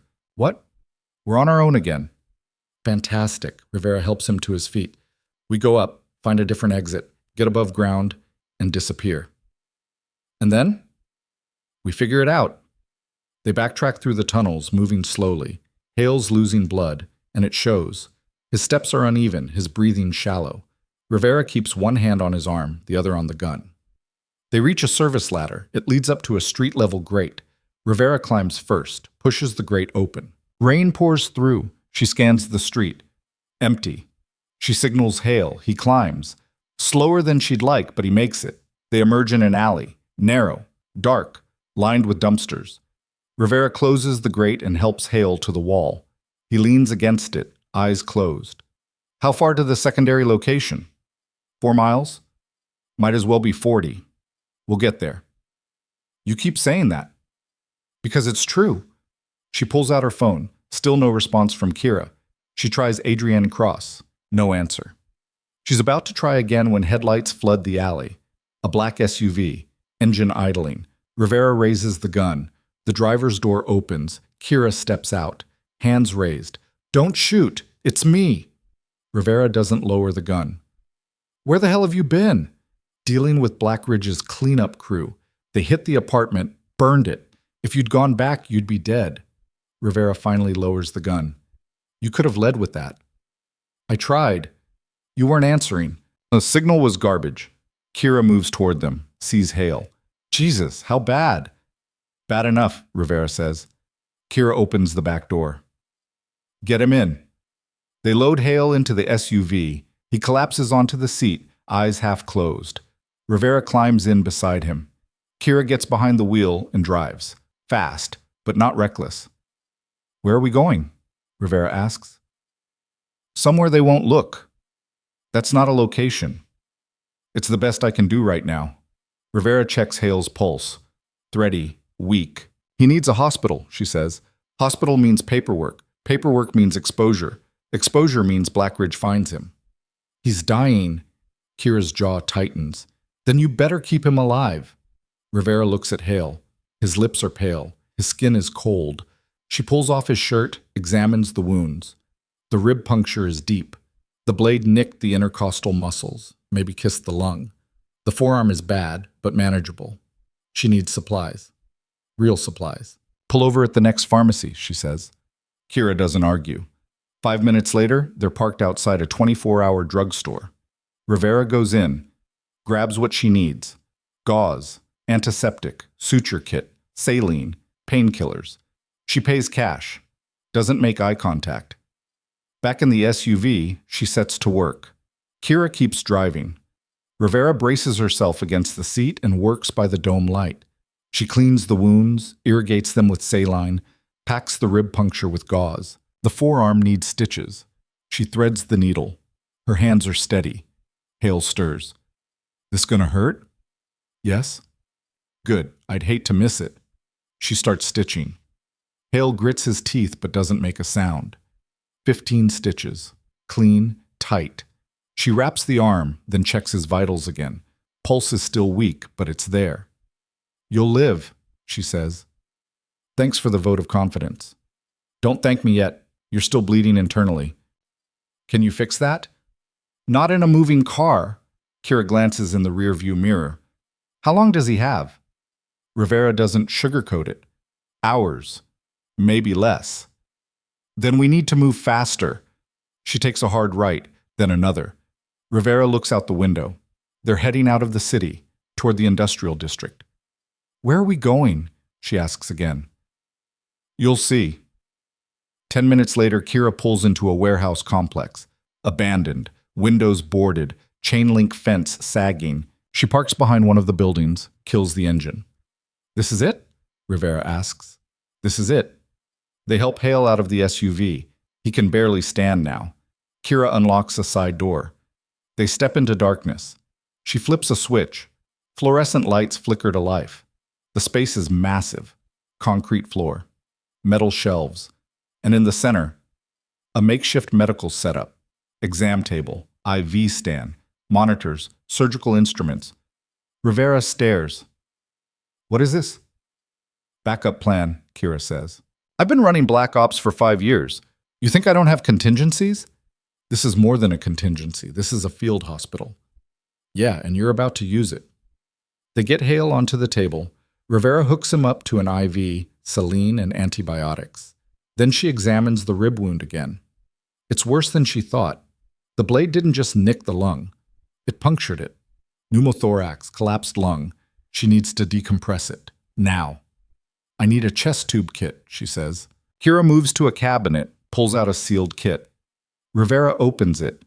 Everything she needs. She preps the site, injects local anesthetic, makes an incision between the ribs. Hale's breathing is rapid, shallow. She inserts the tube, feels it slide into the pleural space. Air hisses out. Hale gasps. Then his breathing eases. Rivera secures the tube, connects it to a drainage system. That should hold him, she says. Should? He needs surgery, real surgery, in a real hospital. Not an option. Then he's on borrowed time. Kira looks at Hale, then at Rivera. Can you do it? Rivera's stomach drops. Do what? The surgery. Here. Are you insane? I don't have an anesthesiologist. I don't have blood products. I don't even have a proper OR set up. But you've done it before. In worse conditions. Rivera's throat tightens. That was different. How? Because I had no choice. You don't have a choice now. Rivera looks at Hale. His eyes are closed. His chest rises and falls in uneven rhythm. She thinks about Kandahar, the field hospital, the impossible decisions. She thinks about the inquiry, the board, the people who buried her. She thinks about walking away. And she realizes she can't. I need 2 hours to prep, she says, and I need you to assist. Kira nods. Done. Rivera pulls out her phone. No signal. She looks at Kira. What about Adrienne Cross? Did she get the story? I don't know. I've been too busy keeping you alive. We need to find out. If she doesn't publish, this was all for nothing. Kira pulls out her own phone, checks it. I've got signal. Let me try. She dials. Waits. Adrienne answers on the third ring. Who is this? Kira Lang. We met earlier. I need to know. Are you running the story? A pause. That depends. Are your sources still alive? Kira looks at Rivera. For now. Then yes, I'm running it. Tomorrow morning. Front page. Rivera exhales. But I need something from you, Adrienne continues. I need proof. Real proof. Documents. Evidence that can't be disputed. Kira's jaw tightens. I gave you everything I have. You gave me data. I need corroboration. A witness who's not you. Someone inside Blackridge who can confirm the operation. That's not happening. Then I can't run it. My editor won't sign off without independent verification. Rivera grabs the phone from Kira. Then find verification. You're the journalist. Do your job. I am doing my job. And my job is to make sure I don't publish a story that gets me sued into oblivion. You want verification? Fine. I'll get you a witness. Who? Rivera's mind races. Then it clicks. The janitor. The one from the metro. Give me 6 hours, she says. I don't have 6 hours. I need this by midnight if it's going to run tomorrow. Rivera checks her watch. It's 1800 now. 6 hours. You'll have it, she says. She hangs up. Kira stares at her. How are you going to get a witness in 6 hours? I'm going back to the metro station. That's suicide. It's the only play we have. Rivera, you stay here. Keep Hale alive. I'll handle this. You can't go alone. I've done worse alone. Kira opens her mouth to argue. Then she stops. Fine, but take this. She hands Rivera a tactical vest. Lightweight. Kevlar inserts. And this, a second handgun. Glock 19, loaded. Rivera straps on the vest, checks the Glock, and pockets extra magazines. 6 hours, Kira says. If you're not back by midnight, I'll be back. Rivera heads for the door. Hale's voice stops her. Rivera. She turns. His eyes are open, barely. Don't do anything stupid, he says. Too late for that. She walks out. The metro station is crawling with cops, yellow tape, forensic teams, the whole production. Rivera watches from across the street. She needs to get inside. She needs to find the janitor. But with this much law enforcement, it's impossible. Unless... She pulls out her phone, dials 911. 911, what's your emergency? I need to report a suspicious package. Metro station, 6th and Morrison. It's ticking. She hangs up. 3 minutes later, the bomb squad arrives. The cops evacuate the station. Forensics pack up and leave. Rivera waits until the area is clear. Then she moves. She slips through the police tape, heads down to the platform. It's empty now. She makes her way to the restroom. The janitor is gone, but there's blood on the floor, a trail leading to the service corridor. She follows it. The corridor is dark. She uses her phone's flashlight. The blood trail leads to a maintenance room. The door is ajar. Rivera pushes it open. Inside, the janitor is slumped against the wall, conscious, barely. His eyes focus on her. You. Me. She crouches in front of him. I need answers. Go to hell. I need a name. Someone inside Blackridge. Someone who can verify the operation. He laughs. It sounds like broken glass. You think I'm going to give you that? I think you're going to bleed out in the next hour. And I think you'd rather die with a deal than die for nothing. His smile fades. Who sent you? Rivera asks. He doesn't answer. She pulls out the Glock. presses it against his knee. Last chance. You won't shoot. You sure about that? He stares at her, trying to read her. Then he sees it. The thing that scares him. She's not bluffing. His name is Garrett Yates, the janitor says. Operations Director, Black Ridge Solutions. He's the one running the cleanup. Where do I find him? You don't. He finds you? Not good enough. The janitor coughs. Blood flecks his lips. He's in Portland, coordinating from a safe house, Northeast Industrial District, warehouse on Everett Street, number 447. Rivera stands. Thank you. You're going to die, the janitor says. Probably, but not today. She walks out. Gulch. Warehouse 447 is 2 miles from Kira's location. Rivera approaches on foot, stays in the shadows. The building is 3 stories. Brick, narrow windows, a single entrance. 2 guards outside, armed. Rivera circles the perimeter, finds a fire escape on the east side. She climbs, slow, quiet. The 3rd floor window is unlocked. She slips inside. The interior is an office space. Desks, computers, filing cabinets, and voices. Coming from the floor below. Rivera moves to a stairwell, descends carefully. The 2nd floor is open, a conference room. And inside, 4 men, suits, laptops, tactical maps on the wall. One of them is speaking, mid-50s, graying hair, expensive watch. Garrett Yates. We've lost containment, he's saying. The reporter has the data. If she publishes, we're done. Another man leans forward. So we stop her. It's too late for that. She's already filed the story. It goes live at 0600. Then we discredit her, leak something, bury her credibility. Yates shakes his head. That won't work. The data is clean. It's verifiable. The moment it hits, every federal agency will start asking questions. So what do we do? Yates looks at the map, at the locations marked with red pins. Rivera's stomach turns. One of the pins is the warehouse where Kira and Hale are hiding. We eliminate the sources, Yates says. No witnesses, no corroboration. The story dies. And the reporter? She's a civilian. We leave her alone. For now. Rivera's heart pounds. She pulls out her phone, texts Kira.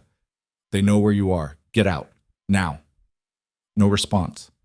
She tries calling, straight to voicemail. Damn it, she needs to move, now. But if she leaves, Yates walks. And without him, there's no case. She makes a decision. She steps into the conference room. All 4 men turn. Yates's eyes widen. Who the hell? Rivera raises the Glock. Nobody move. One of the men reaches for his weapon. Rivera fires. The shot hits the table in front of him. I said don't move. They freeze. Rivera keeps the gun trained on Yates. You're going to come with me, quietly, or I put a bullet in your kneecap and drag you. Yates's face is calm, too calm. You're making a mistake. I've made worse. You shoot me. My men will kill you before you leave the building. Probably, but you'll still be dead. Yates studies her. You're the surgeon, the one from Kandahar. Good memory. Huh? You should have stayed buried. Yeah, well, I'm bad at following advice. She gestures with the gun. On your feet. Yates stands, slowly. The other men tense. Tell them to stand down, Rivera says. Yates smiles. Or what? Or I kill you and take my chances with them. The smile fades. Stand down, Yates says. The men don't move. Rivera's finger tightens on the trigger. Then, gunfire. From outside. Automatic weapons. Close. Rivera's blood turns to ice. She runs to the window. Below, in the street, a firefight. Kira's SUV is pinned down by 2 Black Ridge vehicles. Kira is behind the driver's door returning fire. And in the back seat, Hale, unconscious. Rivera's world narrows. She turns. Yates is gone. The conference room is empty. She hears footsteps, running, below her.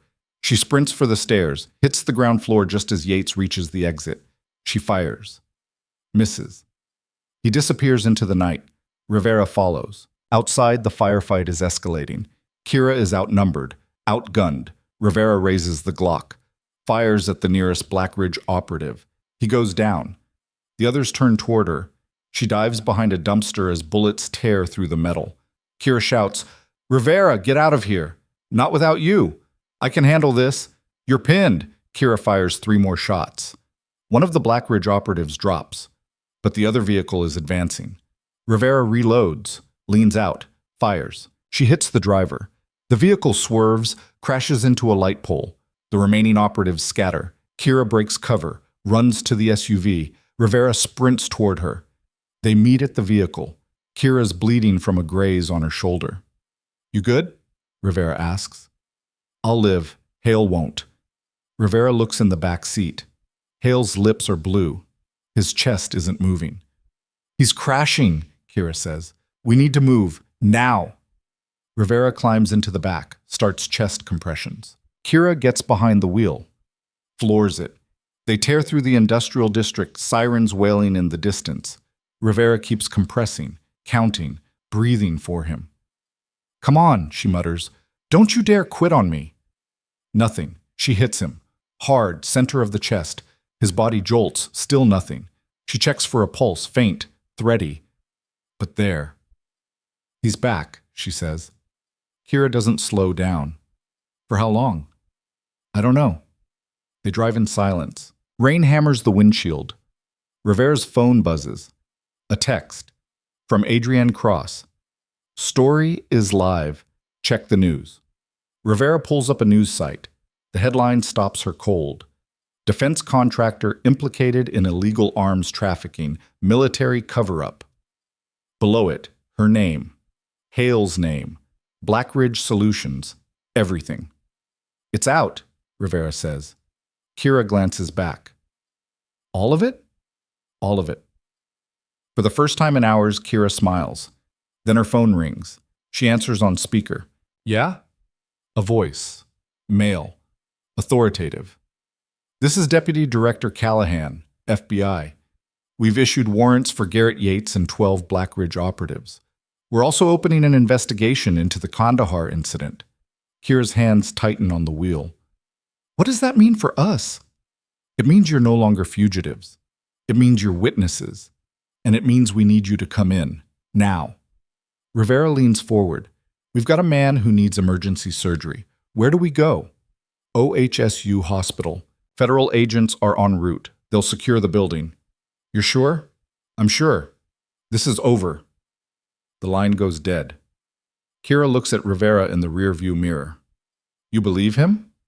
Rivera looks at Hale, at the monitors, at the blood. "I don't have a choice." They drive to the hospital. Federal agents are waiting.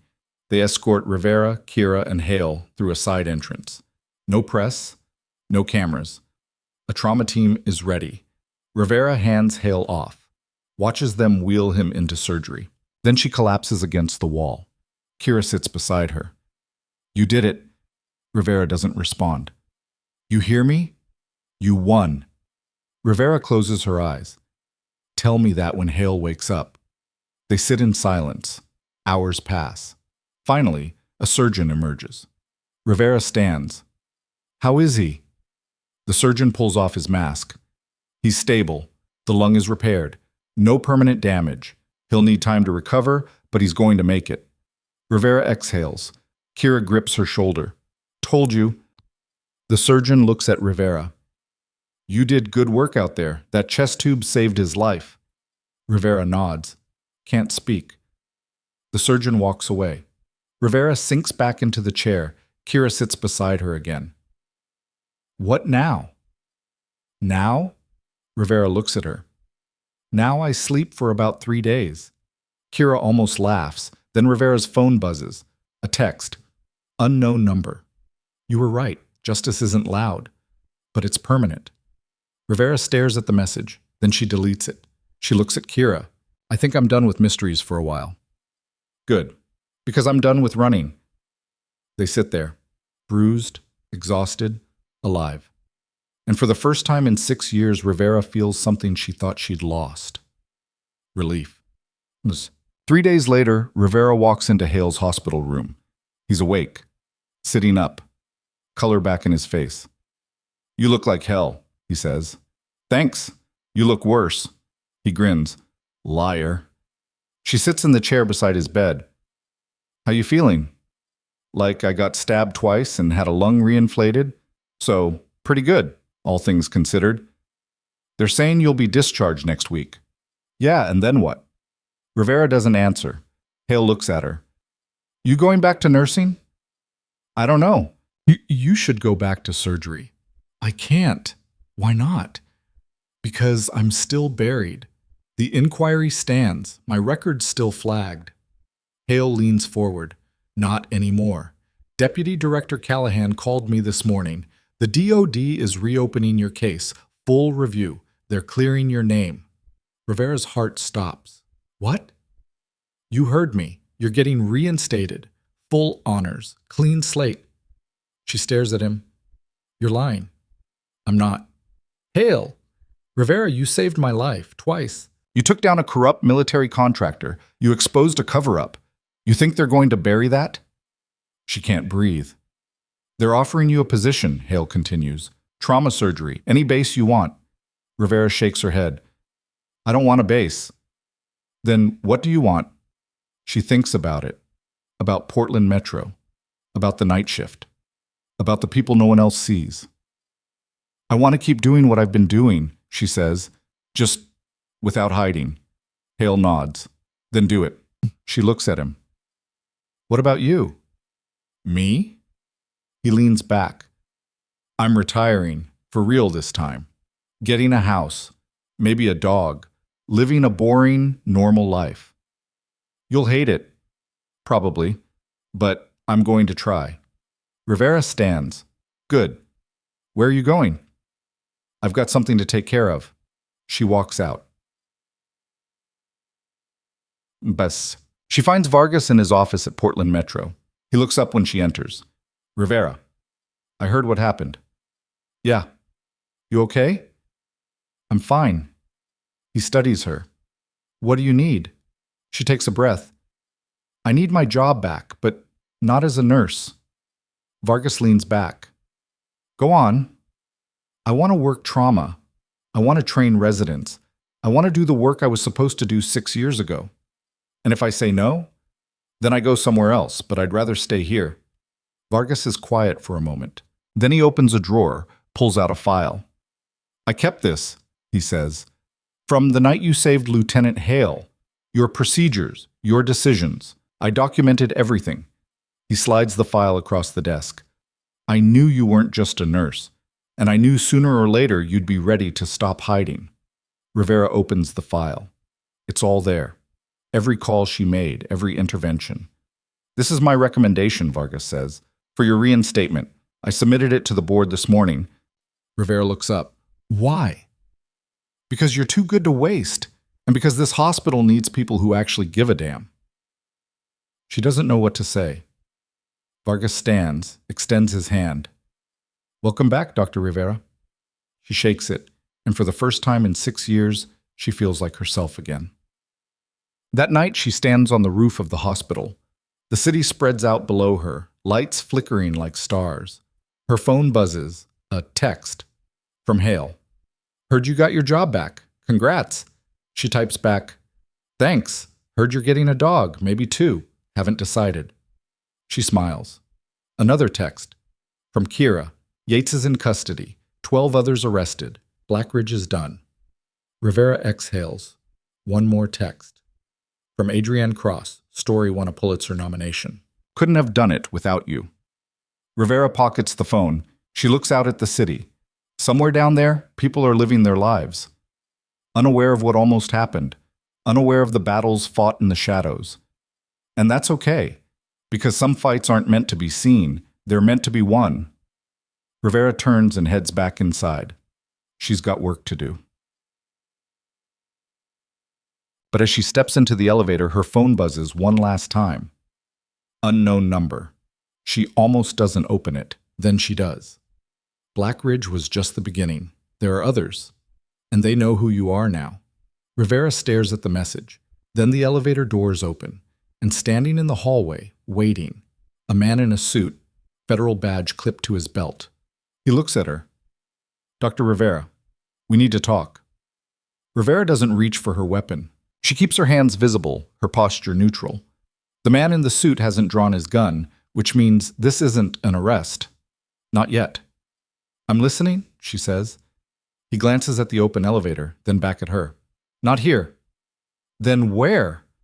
Conference room, 3rd floor, 5 minutes. He walks away without waiting for a response.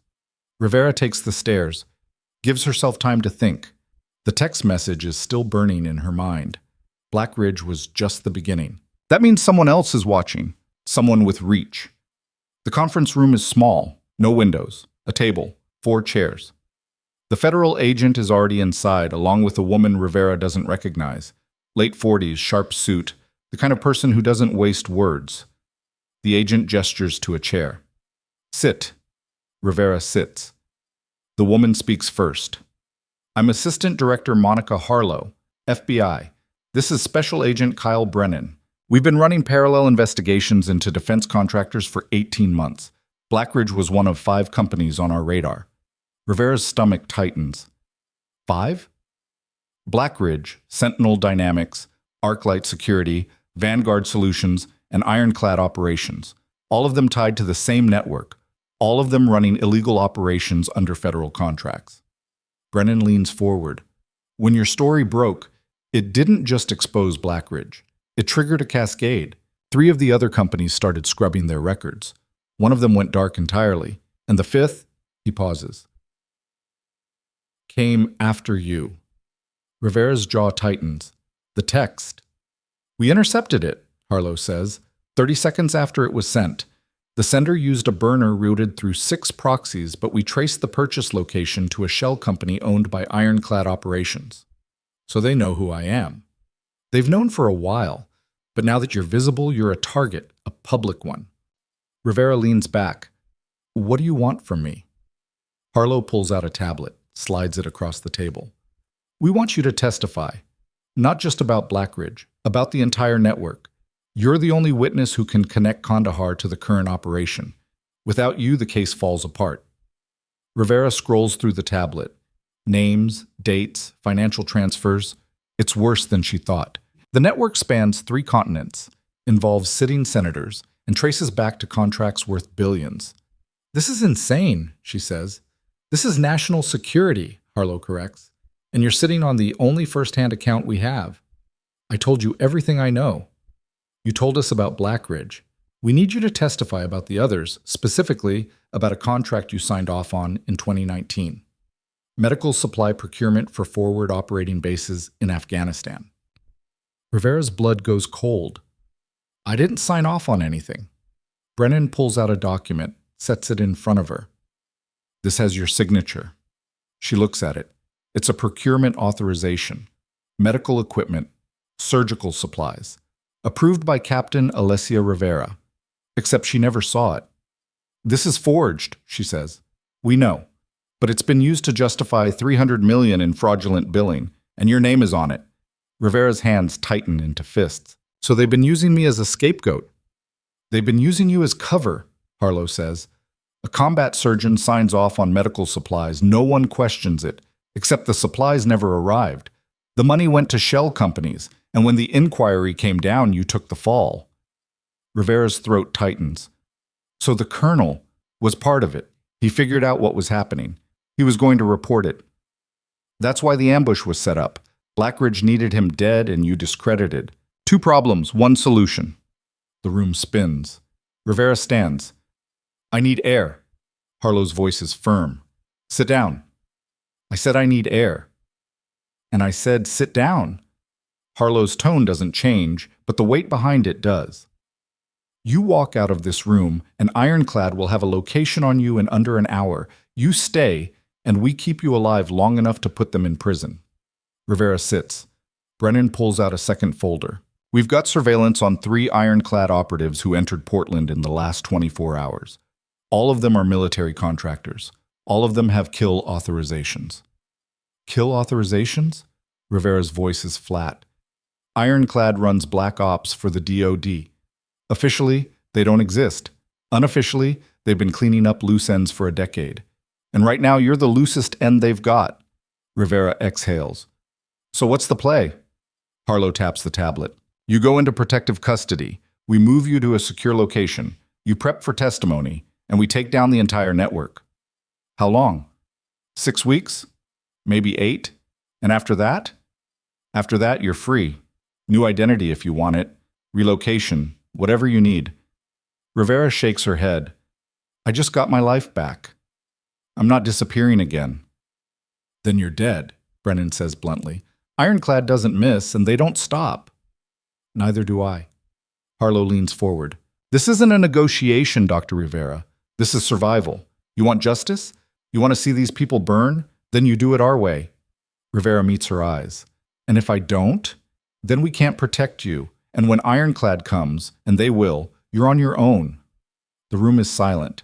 Rivera looks at the tablet again, at the names, at the money, at the lives destroyed. She thinks about Hale, about Reeves, about the soldiers who died because someone decided profit was worth more than people. I'll testify, she says, but I'm not hiding. Harlow's jaw tightens. That's not, I said I'll testify, but I do it here, in Portland, in public. You want to keep me safe? Then you put agents on me. But I'm not running. Brennan and Harlow exchange a look. Harlow speaks first. You're making this harder than it needs to be. Good. I'm tired of easy. Harlow exhales. Fine, but you follow our protocols. You don't go anywhere without an escort. You don't talk to anyone we haven't vetted, and if we say move, you move. Rivera nods. Deal. Brennan stands. We'll have a team in place by morning. Until then, you stay in the hospital. We've got agents posted on every floor. What about Hale? And Kira? Lieutenant Hale is already under protection. Miss Lang is being debriefed separately. They're both safe. Rivera stands. Then we're done here. She walks out. She finds Kira in the 4th floor break room, staring at a vending machine like it's personally offended her. You okay? Rivera asks. Kira doesn't look up. They're pulling me off the case. What? Harlow just told me. I'm too close, too compromised. They're reassigning me to desk duty while they clean this up. Rivera sits beside her. That's bullshit. That's bureaucracy. Kira finally looks at her. You going into custody? No, I'm staying. That's stupid. Yeah, but it's my choice. Kira almost smiles. You're going to get yourself killed. Probably, but at least I'll see it coming. They sit in silence for a moment. Then Kira speaks. I looked into Ironclad. They're not like Blackridge. Blackridge was a business. Ironclad is a weapon. They don't negotiate. They don't hesitate. And they sure as hell don't leave witnesses. Good thing I'm not easy to kill. You were lucky. Luck runs out. Rivera stands. Then I better make my next move count. She walks out before Kira can argue. The next morning, Rivera is back at work. Trauma bay. White coat. Stethoscope around her neck. It feels surreal. 2 federal agents are posted outside the bay. Another one is pretending to be a janitor near the elevators. Vargas finds her during rounds. You sure about this? About what? Coming back. Putting a target on this hospital. Rivera checks a patient's chart. I'm not putting a target anywhere. The target's already on me. I'm just refusing to hide. Vargas shakes his head. You're insane. So I've been told. He leaves. Rivera continues rounds. It's routine work. Sutures, x-rays, a dislocated shoulder. Normal. For 3 hours, nothing happens. Then her phone buzzes. A text. From an unknown number. You made the wrong choice. She deletes it. Another text. Immediate. Check the news. She pulls up a news site. The headline hits her like a punch. Former combat surgeon implicated in military fraud scheme. Below it, her name, her photo, and a leaked document showing the forged procurement authorization. Her stomach drops. She scrolls down. The article claims she profited from the fraud, that she took kickbacks, that the Kandahar inquiry was legitimate. It's a hit piece, coordinated, designed to destroy her credibility before she can testify. Her phone rings. It's Harlow. I'm seeing it, Rivera says before Harlow can speak. We're working on a retraction, but the damage is done. Ironclad just poisoned the well. Can you trace the leak? We're trying, but it's clean, professional. Rivera's jaw tightens. So what now? Now you lay low. Let us handle it. That's not happening. Rivera, they just declared war. I'm not backing down. She hangs up. Vargas appears in the doorway. His face is grim. The board wants to see you. Let me guess. They're suspending me. Pending investigation. Rivera laughs. It's bitter. Of course they are. I tried to fight it, but the optics... I know. It's fine. It's not fine. Rivera pulls off her white coat, hands it to him. Tell them I'll be back. Will you? She doesn't answer. She leaves through the side exit. The federal agents follow at a distance. Her phone buzzes again. Another unknown number. She almost doesn't answer. Then she does. What? A voice, male, calm. Dr. Rivera, my name is Edmund Cross. I represent Ironclad Operations. Her blood runs cold. I'm listening. You've made yourself very visible, very vulnerable. I'm calling to offer you a way out. I'm not interested. You should be. We have evidence that exonerates you. Proof that the procurement fraud was orchestrated by Blackridge, not you. We're willing to provide it, in exchange for your silence. Rivera stops walking. You want me to drop the testimony? I want you to walk away, take the exoneration, rebuild your career, live your life. And if I don't, then the next headline will be worse. And the one after that. We'll bury you so deep, no one will believe a word you say. Rivera's jaw tightens. You're threatening me. I'm offering you a choice. Take it or leave it. She hangs up. Her hands are shaking, not from fear, from rage. She pulls up Adrienne Cross's number, calls. Adrienne answers immediately. Rivera, I saw the article. It's garbage. I'm already working on a rebuttal. I need you to do more than that. I need you to go after Ironclad. I'm already digging, but they're ghosts. No public records, no financials, nothing. Then dig deeper. I just got a call from someone claiming to represent them. Edmund Cross. Adrienne goes quiet. Say that again. Edmund Cross. He offered me a deal. Exoneration in exchange for silence. Did he say anything else? Why? Because Edmund Cross doesn't exist. I've been tracking that name for 2 years. It's a ghost identity. Whoever called you is operating under a cover so deep, even the federal databases don't have a file. Rivera's mind races. So he's untouchable. He thinks he is. But everyone makes mistakes. And if he called you, he just made his first. What do you need from me? Everything. The call. The offer. Exact wording. I'll cross-reference it with communications we've intercepted. If we can establish a pattern, we can start unraveling the network. Rivera recounts the conversation, word for word. Adrienne is silent for a moment, then, I'll have something by tonight. Stay safe. She hangs up. Rivera keeps walking. The federal agents are still following. She doesn't acknowledge them. Her phone buzzes. Another text. You're running out of time. She doesn't respond. Instead, she calls Hale. He answers on the second ring. You okay? I'm fine. You see the news? Yeah, it's bullshit. I know, but it's working. The hospital suspended me. Ironclad is trying to buy my silence. And the feds want me to hide. What are you going to do? Rivera stops at a crosswalk, watches the light change. I'm going to finish this. How? I don't know yet, but I'm done playing defense. Hale is quiet for a moment. You need help? You're still in a hospital bed. I can walk.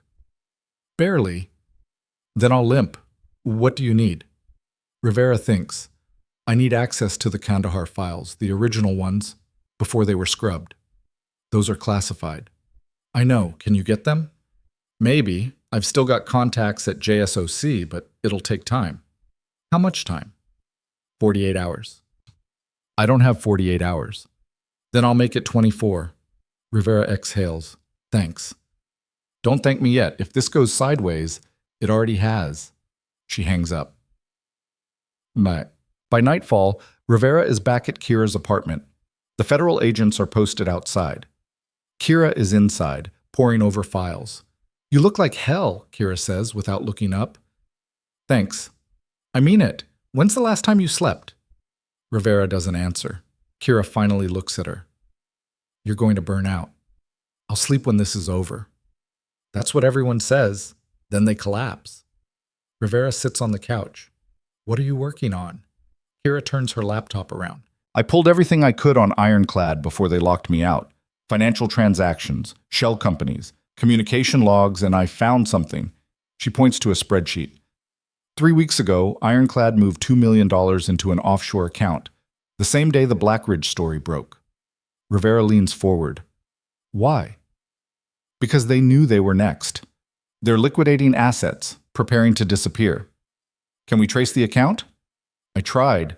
It's locked behind 6 layers of encryption, but I found the bank, Cayman Islands, and I found the signatory. She pulls up a document. A signature. Bold. Confident. Edmund Cross. Rivera's heart pounds. He's real. Or someone's using his name. Either way, this is the first tangible proof we have that Ironclad is moving money. If we can connect this to the fraud, we've got them. Rivera's phone buzzes. A text from Adrienne. Got something. Meet me. Same coffee shop. 1 hour. Rivera shows Kira the message. Kira frowns. You sure that's safe? No, but I'm going anyway. Then I'm coming with you. You're on desk duty. And you're a walking target. I'm coming. Rivera doesn't argue.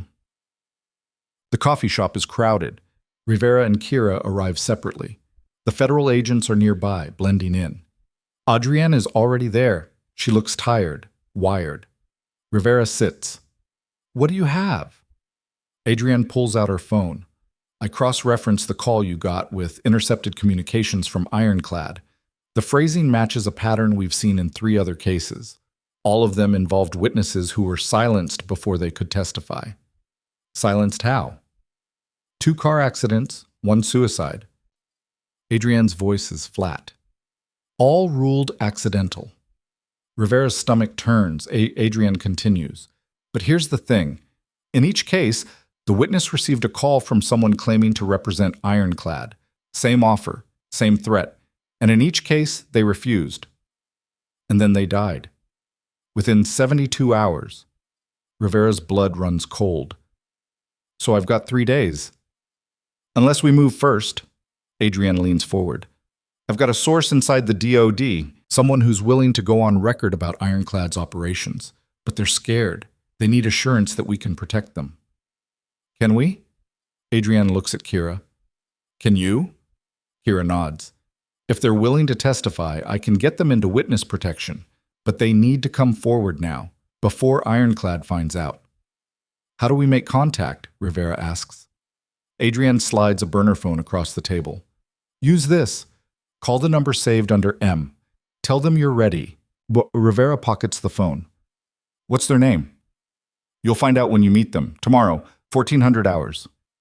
Union Station, Platform 7. Rivera nods. We'll be there? Adrienne stands. Be careful. Ironclad is watching everything. One wrong move and this all falls apart. She walks out. Kira looks at Rivera. You trust her? I don't have a choice. They leave separately. Rivera's phone buzzes as she reaches the car. A text. Unknown number. Last warning. Walk away. She deletes it. Then she gets another one. Immediate. An image this time. It's a photo, taken from a distance, of her. Standing outside the coffee shop, 30 seconds ago. Rivera's heart stops. She scans the street. Nothing. But they're watching. She gets in the car, locks the doors. Kira slides into the passenger seat. What's wrong? Rivera shows her the photo. Kira curses. They're close. Too close. We need to move. Now. Rivera starts the engine. But before she can pull out, a black SUV blocks the exit. Another one pulls up behind them. They're boxed in. Rivera's hand moves to her weapon. Kira does the same. The SUV doors open. 4 men step out, armed, tactical gear. One of them approaches the driver's window. Rivera rolls it down. Problem? The man smiles. Not yet. But there will be if you don't come with us. I don't think so. Then you'll die here. He taps the hood. Your choice. Rivera's mind races. The federal agents are 50 yards away. Too far. She looks at Kira. Kira's hand is on her gun. Ready. Rivera makes a decision. She floors it. The car lurches forward, clips the SUV's bumper, and breaks free. Gunfire erupts behind them. Rivera swerves, cuts through an alley, and doesn't slow down. Kira is on the phone. We're compromised. Need immediate extraction. A voice on the other end. Location? 4th and Pine, moving east. ETA 3 minutes. Hold position. Rivera takes another turn. The SUVs are still following. She cuts through a parking garage, emerges on the other side, and heads for the waterfront. The federal agent's car pulls alongside them. Lights flashing. One of the agents shouts through the window. Follow us! Rivera does. They weave through traffic, cross the bridge, and finally lose the SUVs in the industrial district. The federal car pulls into a warehouse. Rivera follows. Inside, Harlow is waiting. She's furious. What the hell were you thinking? She snaps. Rivera gets out of the car. I was thinking I'd rather not get shot. You were supposed to stay put. You were supposed to let us handle it. Your handling almost got me killed. Harlow steps closer. You're compromised. Ironclad knows your every move. If you keep this up, you're going to get yourself killed, and everyone around you. Rivera meets her eyes. Then give me something I can use. Give me a way to fight back. Harlow is silent for a moment. Then she pulls out a file. This is everything we have on Edmund Cross. Real name, Edward Crossing. Former CIA. Went dark in 2015. Resurfaced as a contractor for Ironclad. He's their fixer, their closer. Where is he now? We don't know, but we know where he's going to be tomorrow. Rivera's heart pounds. Where? Union Station, same time as your meet. He's tracking the same source. Rivera's blood runs cold. So it's a trap. Or an opportunity. If we can get Cross, we can flip him. Get him to testify against Ironclad. And if we can't? Harlow's expression is grim. Then tomorrow, one of you doesn't walk away. Rivera doesn't sleep that night. She sits in the warehouse cleaning her weapon, checking the magazine. Running through scenarios, Kira finds her at 200. You should rest, Kira says. I will. Later. Kira sits beside her. You know this is insane, right? Yeah. And you're doing it anyway. Yeah. Kira shakes her head. You're either the bravest person I've ever met or the dumbest. Rivera almost smiles. Can I be both? Apparently. They sit in silence. Then Kira speaks. If this goes wrong tomorrow, it won't. But if it does, then you get out, you take Hale, you disappear, and you make sure this story gets told. Kira looks at her. That's not happening. It is if I say so. You don't get to make that call. Rivera meets her eyes. Yes, I do. They stare at each other. Then Kira stands. Fine, but for the record, you're an idiot. Noted. Kira walks away. Rivera sits there for another hour. Then her phone buzzes. A text from Hale. Got the files. Sending them now. A moment later, her phone downloads a zip file, encrypted. She opens it. Inside, the original Kandahar reports, unredacted, uncensored, and buried in the middle.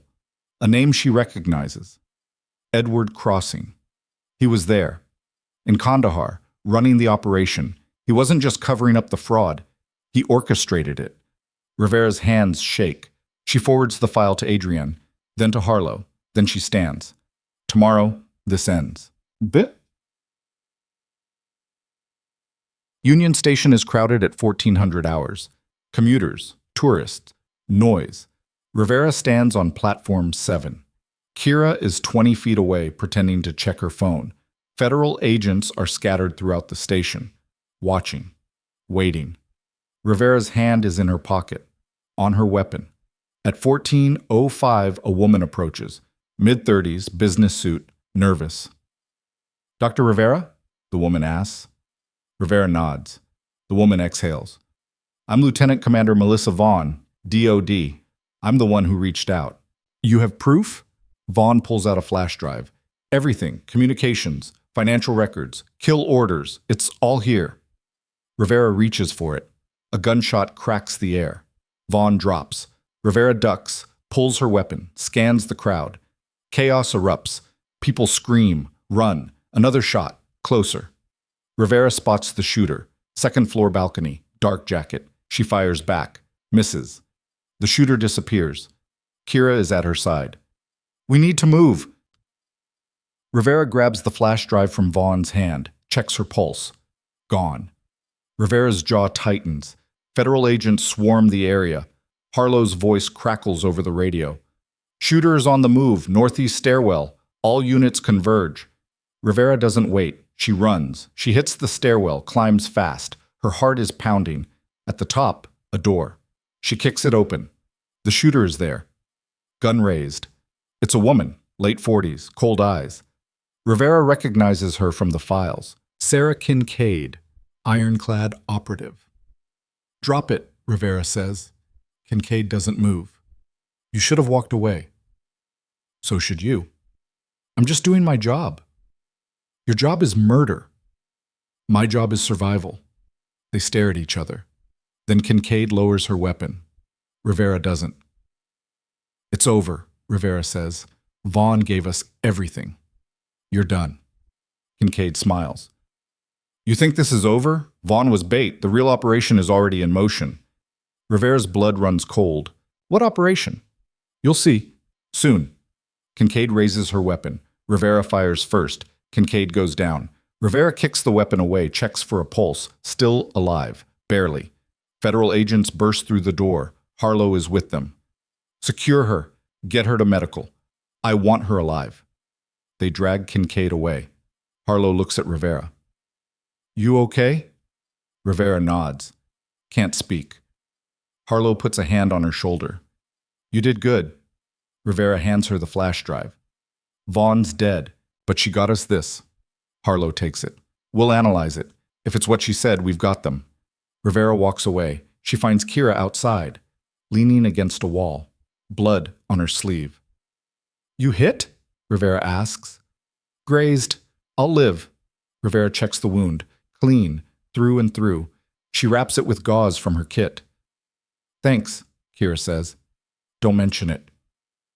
They sit in silence. Then Rivera's phone buzzes. A text. Unknown number. You just killed the wrong person. Rivera's heart stops. She shows Kira. Kira's face goes pale. What does that mean? Another text. Check the drive. Rivera's hands shake as she calls Harlow. What? Harlow answers. Don't open that drive. It's compromised. What are you talking about? Just don't. An explosion. Distant, but loud. Rivera's blood turns to ice. She looks at Kira. Where's Harlow? FBI field office downtown. Rivera runs. She doesn't stop until she reaches the building. Smoke is pouring from the third floor. Emergency vehicles are already there. Firefighters, paramedics. Rivera pushes through the crowd. A paramedic stops her. Ma'am, you can't. She shows her hospital ID. I'm a doctor. Let me through. He steps aside. Inside, the damage is catastrophic. Walls blown out. Debris everywhere. And in the center, Harlow.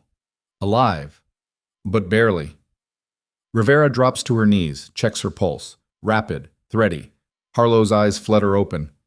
Rivera! Don't talk. Save your strength. The drive. It was a bomb. I know. I'm sorry. Harlow grabs her wrist. They're coming. For you. Don't let them. Her grip goes slack. Rivera works fast. Triage. Stabilize. Keep her breathing. Paramedics arrive. Take over. Rivera steps back. Her phone buzzes. One last text. Now it's personal.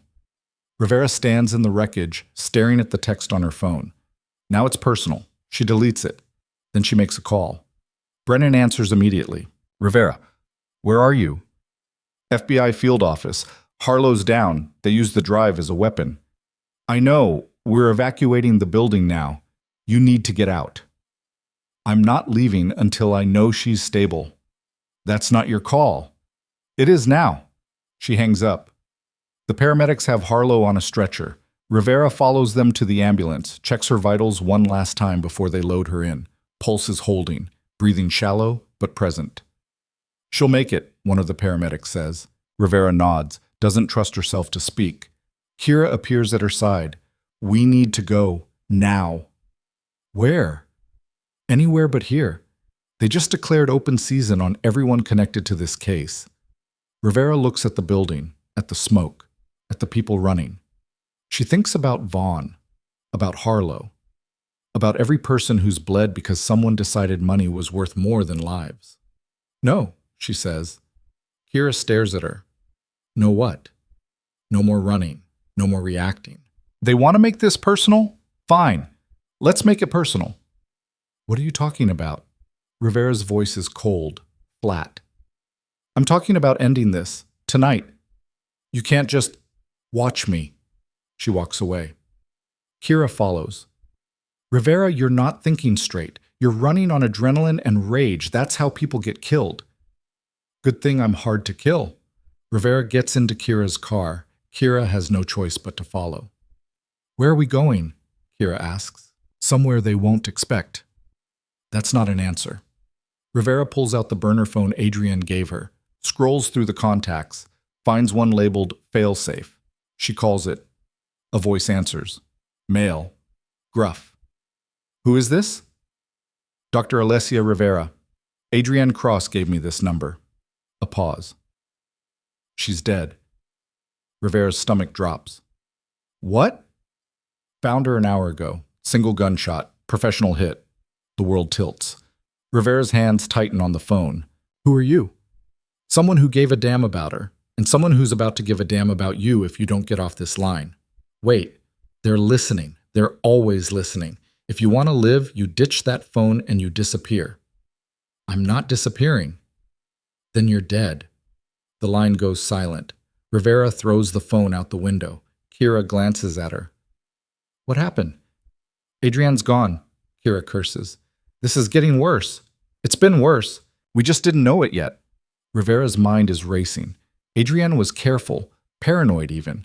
If they got to her, it means they've been inside the operation from the beginning, which means someone fed them information, someone close.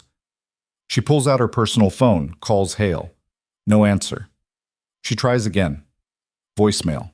Her heart starts to pound. We need to get to Hale, she says. Kira doesn't argue. She floors it. They reach the hospital in under 10 minutes. Rivera runs inside, Kira right behind her. Hale's room is on the 4th floor. The door is open. Rivera's blood runs cold. She steps inside. The bed is empty. IV line ripped out, blood on the sheets, but no body. Kira checks the bathroom. Clear. Rivera scans the room. There, on the floor, a phone. Hale's. She picks it up. The screen is cracked, but it's still on. One missed call. From her, and a text. Sent 5 minutes ago. If you want him back, you know where to find me. Rivera's jaw tightens. They took him. Who? Crossing. Kira's face goes pale. How do you know? Because this is how he works. He doesn't just kill witnesses. He breaks them first. Rivera pockets the phone, turns to leave. Kira grabs her arm. You can't go alone. I'm not asking you to come. You're not asking. I'm telling you. If you walk into a trap without backup, you're dead. Rivera meets her eyes. Then I'm dead. But at least I tried. Kira doesn't let go. You don't have to do this alone. Yes, I do. Because everyone who's helped me is either dead or dying. I'm not adding you to that list. That's not your call. It is now. Rivera pulls free and walks out. Kira follows anyway. Tit. Rivera knows where Crossing is. She's known since she saw the Kandahar files, the old military supply depot, 20 miles outside the city, decommissioned in 2018, the same location Ironclad used as a staging ground for their operations. It's where everything started, and it's where everything ends. The drive takes 30 minutes. Rivera doesn't speak. Kira doesn't push. When they arrive, the depot is dark, abandoned, chain link fence sagging, no lights. But there's a car parked near the main building, black, expensive. Crossings. Rivera parks a quarter-mile away. She and Kira approach on foot. The fence is easy to breach. They slip through, move toward the building. Inside, the air smells like rust and oil. The space is massive. Rows of shelving units, crates stacked to the ceiling, and in the center, under a single overhead light, Hale, tied to a chair, head down, not moving. Rivera's heart stops. She starts forward. Kira grabs her. Wait, he's right there. It's a trap. I know. Rivera pulls free, moves toward Hale. She's halfway there when the lights come on, blinding, industrial, and surrounding her, 6 armed men, tactical gear, weapons raised. In the center, standing beside Hale, Edward Crossing. He's older than his photos, late 50s, gray hair, sharp suit. The kind of man who looks like he belongs in a boardroom, not a kill floor. He smiles. Dr. Rivera, I was wondering when you'd show up. Rivera's hand moves to her weapon. I wouldn't, Crossing says. He nods to one of his men. The man presses a gun to Hale's head. Rivera freezes. Crossing steps forward. You've been a problem, a persistent, irritating problem. But I respect persistence, so I'm going to give you a choice. I'm listening. Walk away, right now. Leave the lieutenant, leave the case, disappear, and I'll let you live. Rivera's jaw tightens. And if I don't? Then you watch him die. Then you die. And then everyone you've ever cared about dies. In that order. Rivera looks at Hale. His eyes are open now. Barely. He shakes his head. A warning. She ignores it. Let him go, she says. Crossing laughs. You're in no position to negotiate. Neither are you. Excuse me? Rivera pulls out her phone, holds it up. Everything you've said in the last 2 minutes has been recorded, and it's uploading to 3 separate servers, along with the Kandahar files, the procurement fraud, the kill orders, all of it. Crossing's smile fades. You're bluffing. Try me. He gestures to one of his men. Take her phone. The man steps forward. A gunshot cracks the air. The man drops. Everyone turns. Kira is standing at the edge of the light, gun raised. Nobody moves. Crossing's jaw tightens. You're making a mistake. No, Kira says. You made the mistake. You thought we'd come alone. On cue, federal agents pour into the building, dozens of them, weapons drawn. Brennan is leading them. Edward Crossing, you're under arrest. Crossing doesn't move. His men don't lower their weapons. You don't have the authority, Crossing says. Brennan holds up a warrant. Actually, I do. Signed by a federal judge an hour ago. Charges include racketeering, fraud, conspiracy to commit murder, and treason. Crossing's face goes cold. You can't prove any of that. We don't have to. Dr. Rivera already did. Brennan nods to Rivera. She holds up her phone. The upload finished 2 minutes ago. Every major news outlet has it. Every federal agency. It's done. Crossing stares at her. Then he moves, fast. He pulls a weapon from his jacket, aims at Hale. Rivera moves faster. She fires. The shot hits Crossing in the shoulder. He staggers, drops the weapon. His men raise their guns. Stand down, Brennan shouts. For a moment, no one moves. Then one by one, Crossing's men lower their weapons. Federal agents swarm them, cuff them, drag them away. Rivera runs to Hale, cuts the zip ties. He collapses into her arms. You okay? She asks. He coughs. Define okay. Breathing, conscious. Then yeah, barely. She checks him over. Bruises, cuts. Nothing life-threatening. You're an idiot, she says. So are you. She almost smiles. Paramedics arrive. Take Hale on a stretcher. Rivera watches them load him into an ambulance. Brennan approaches. That was reckless. It worked. This time. Next time you might not be so lucky. There won't be a next time. Brennan studies her. You sure about that? Rivera looks at Crossing. He's being dragged away in cuffs, blood soaking his shirt. Yeah, she says. I'm sure. 3 days later, Rivera stands in front of a congressional hearing.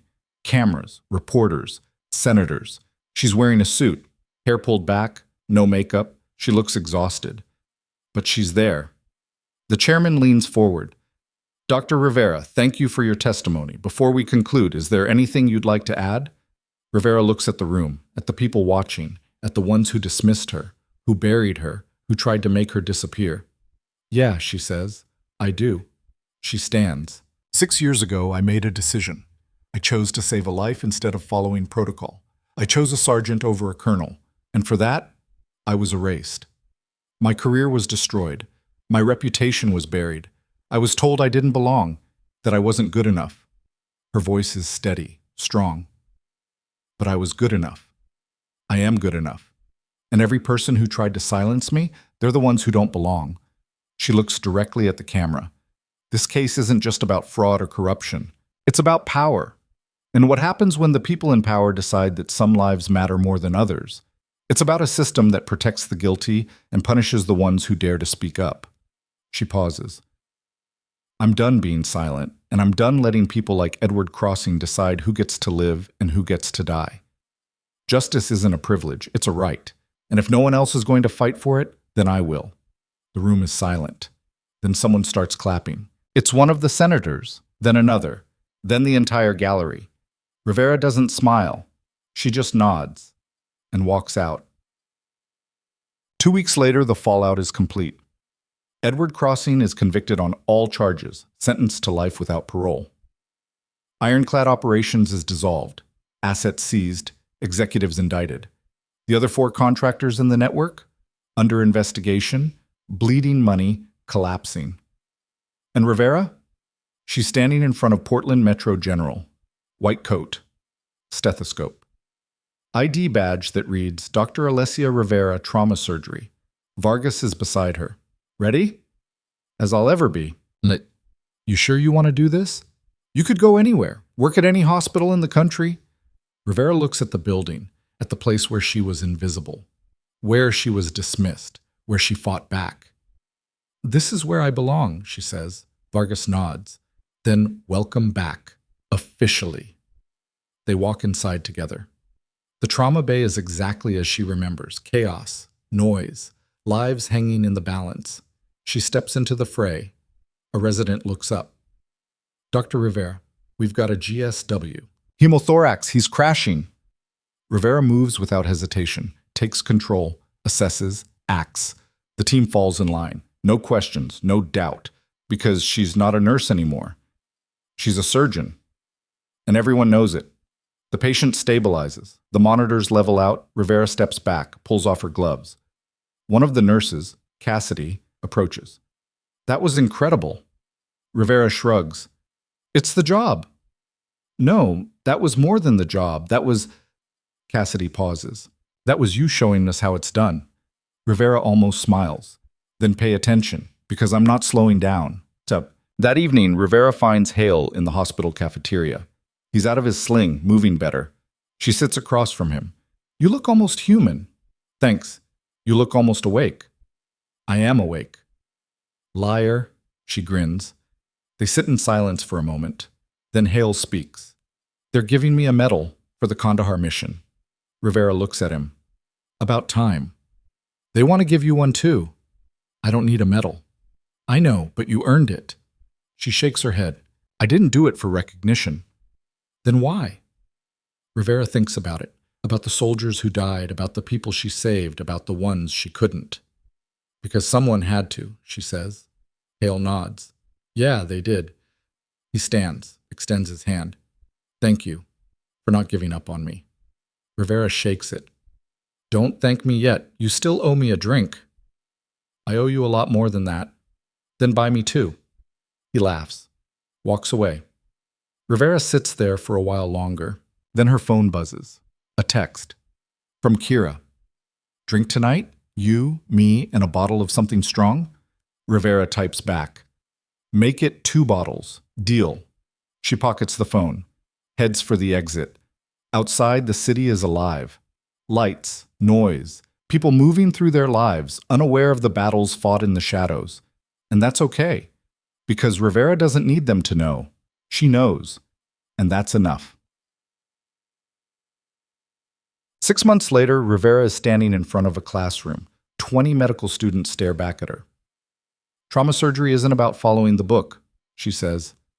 It's about knowing when to throw the book out, when to trust your instincts. When to make the call no one else will make. A student raises her hand. What if you make the wrong call? Rivera doesn't hesitate. Then you own it. You learn from it, and you make sure you never make it again. She paces. But here's the thing. Most of the time, the wrong call isn't the one you make in the OR. It's the one you make when you let someone tell you you're not good enough, that you don't belong, that you should stay quiet. She stops, looks at the students. Don't let anyone make you small. Don't let anyone bury you. And don't ever let anyone convince you that your voice doesn't matter. The students are silent. Then one of them starts clapping. Then another. Rivera nods. Class dismissed. They file out. Vargas is waiting in the hallway. You're good at this. At what? Teaching, inspiring, leading.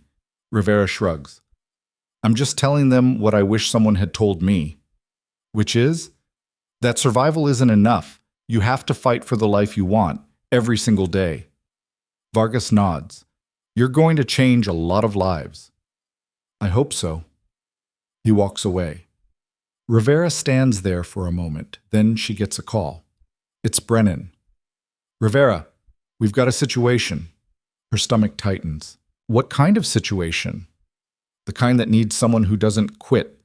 You interested? Rivera thinks about it. She thinks about the last 6 months, the rebuilding, the peace. She thinks about the text message. There are others. And she makes a choice. Yeah, she says. I'm interested. Good. I'll send you the details.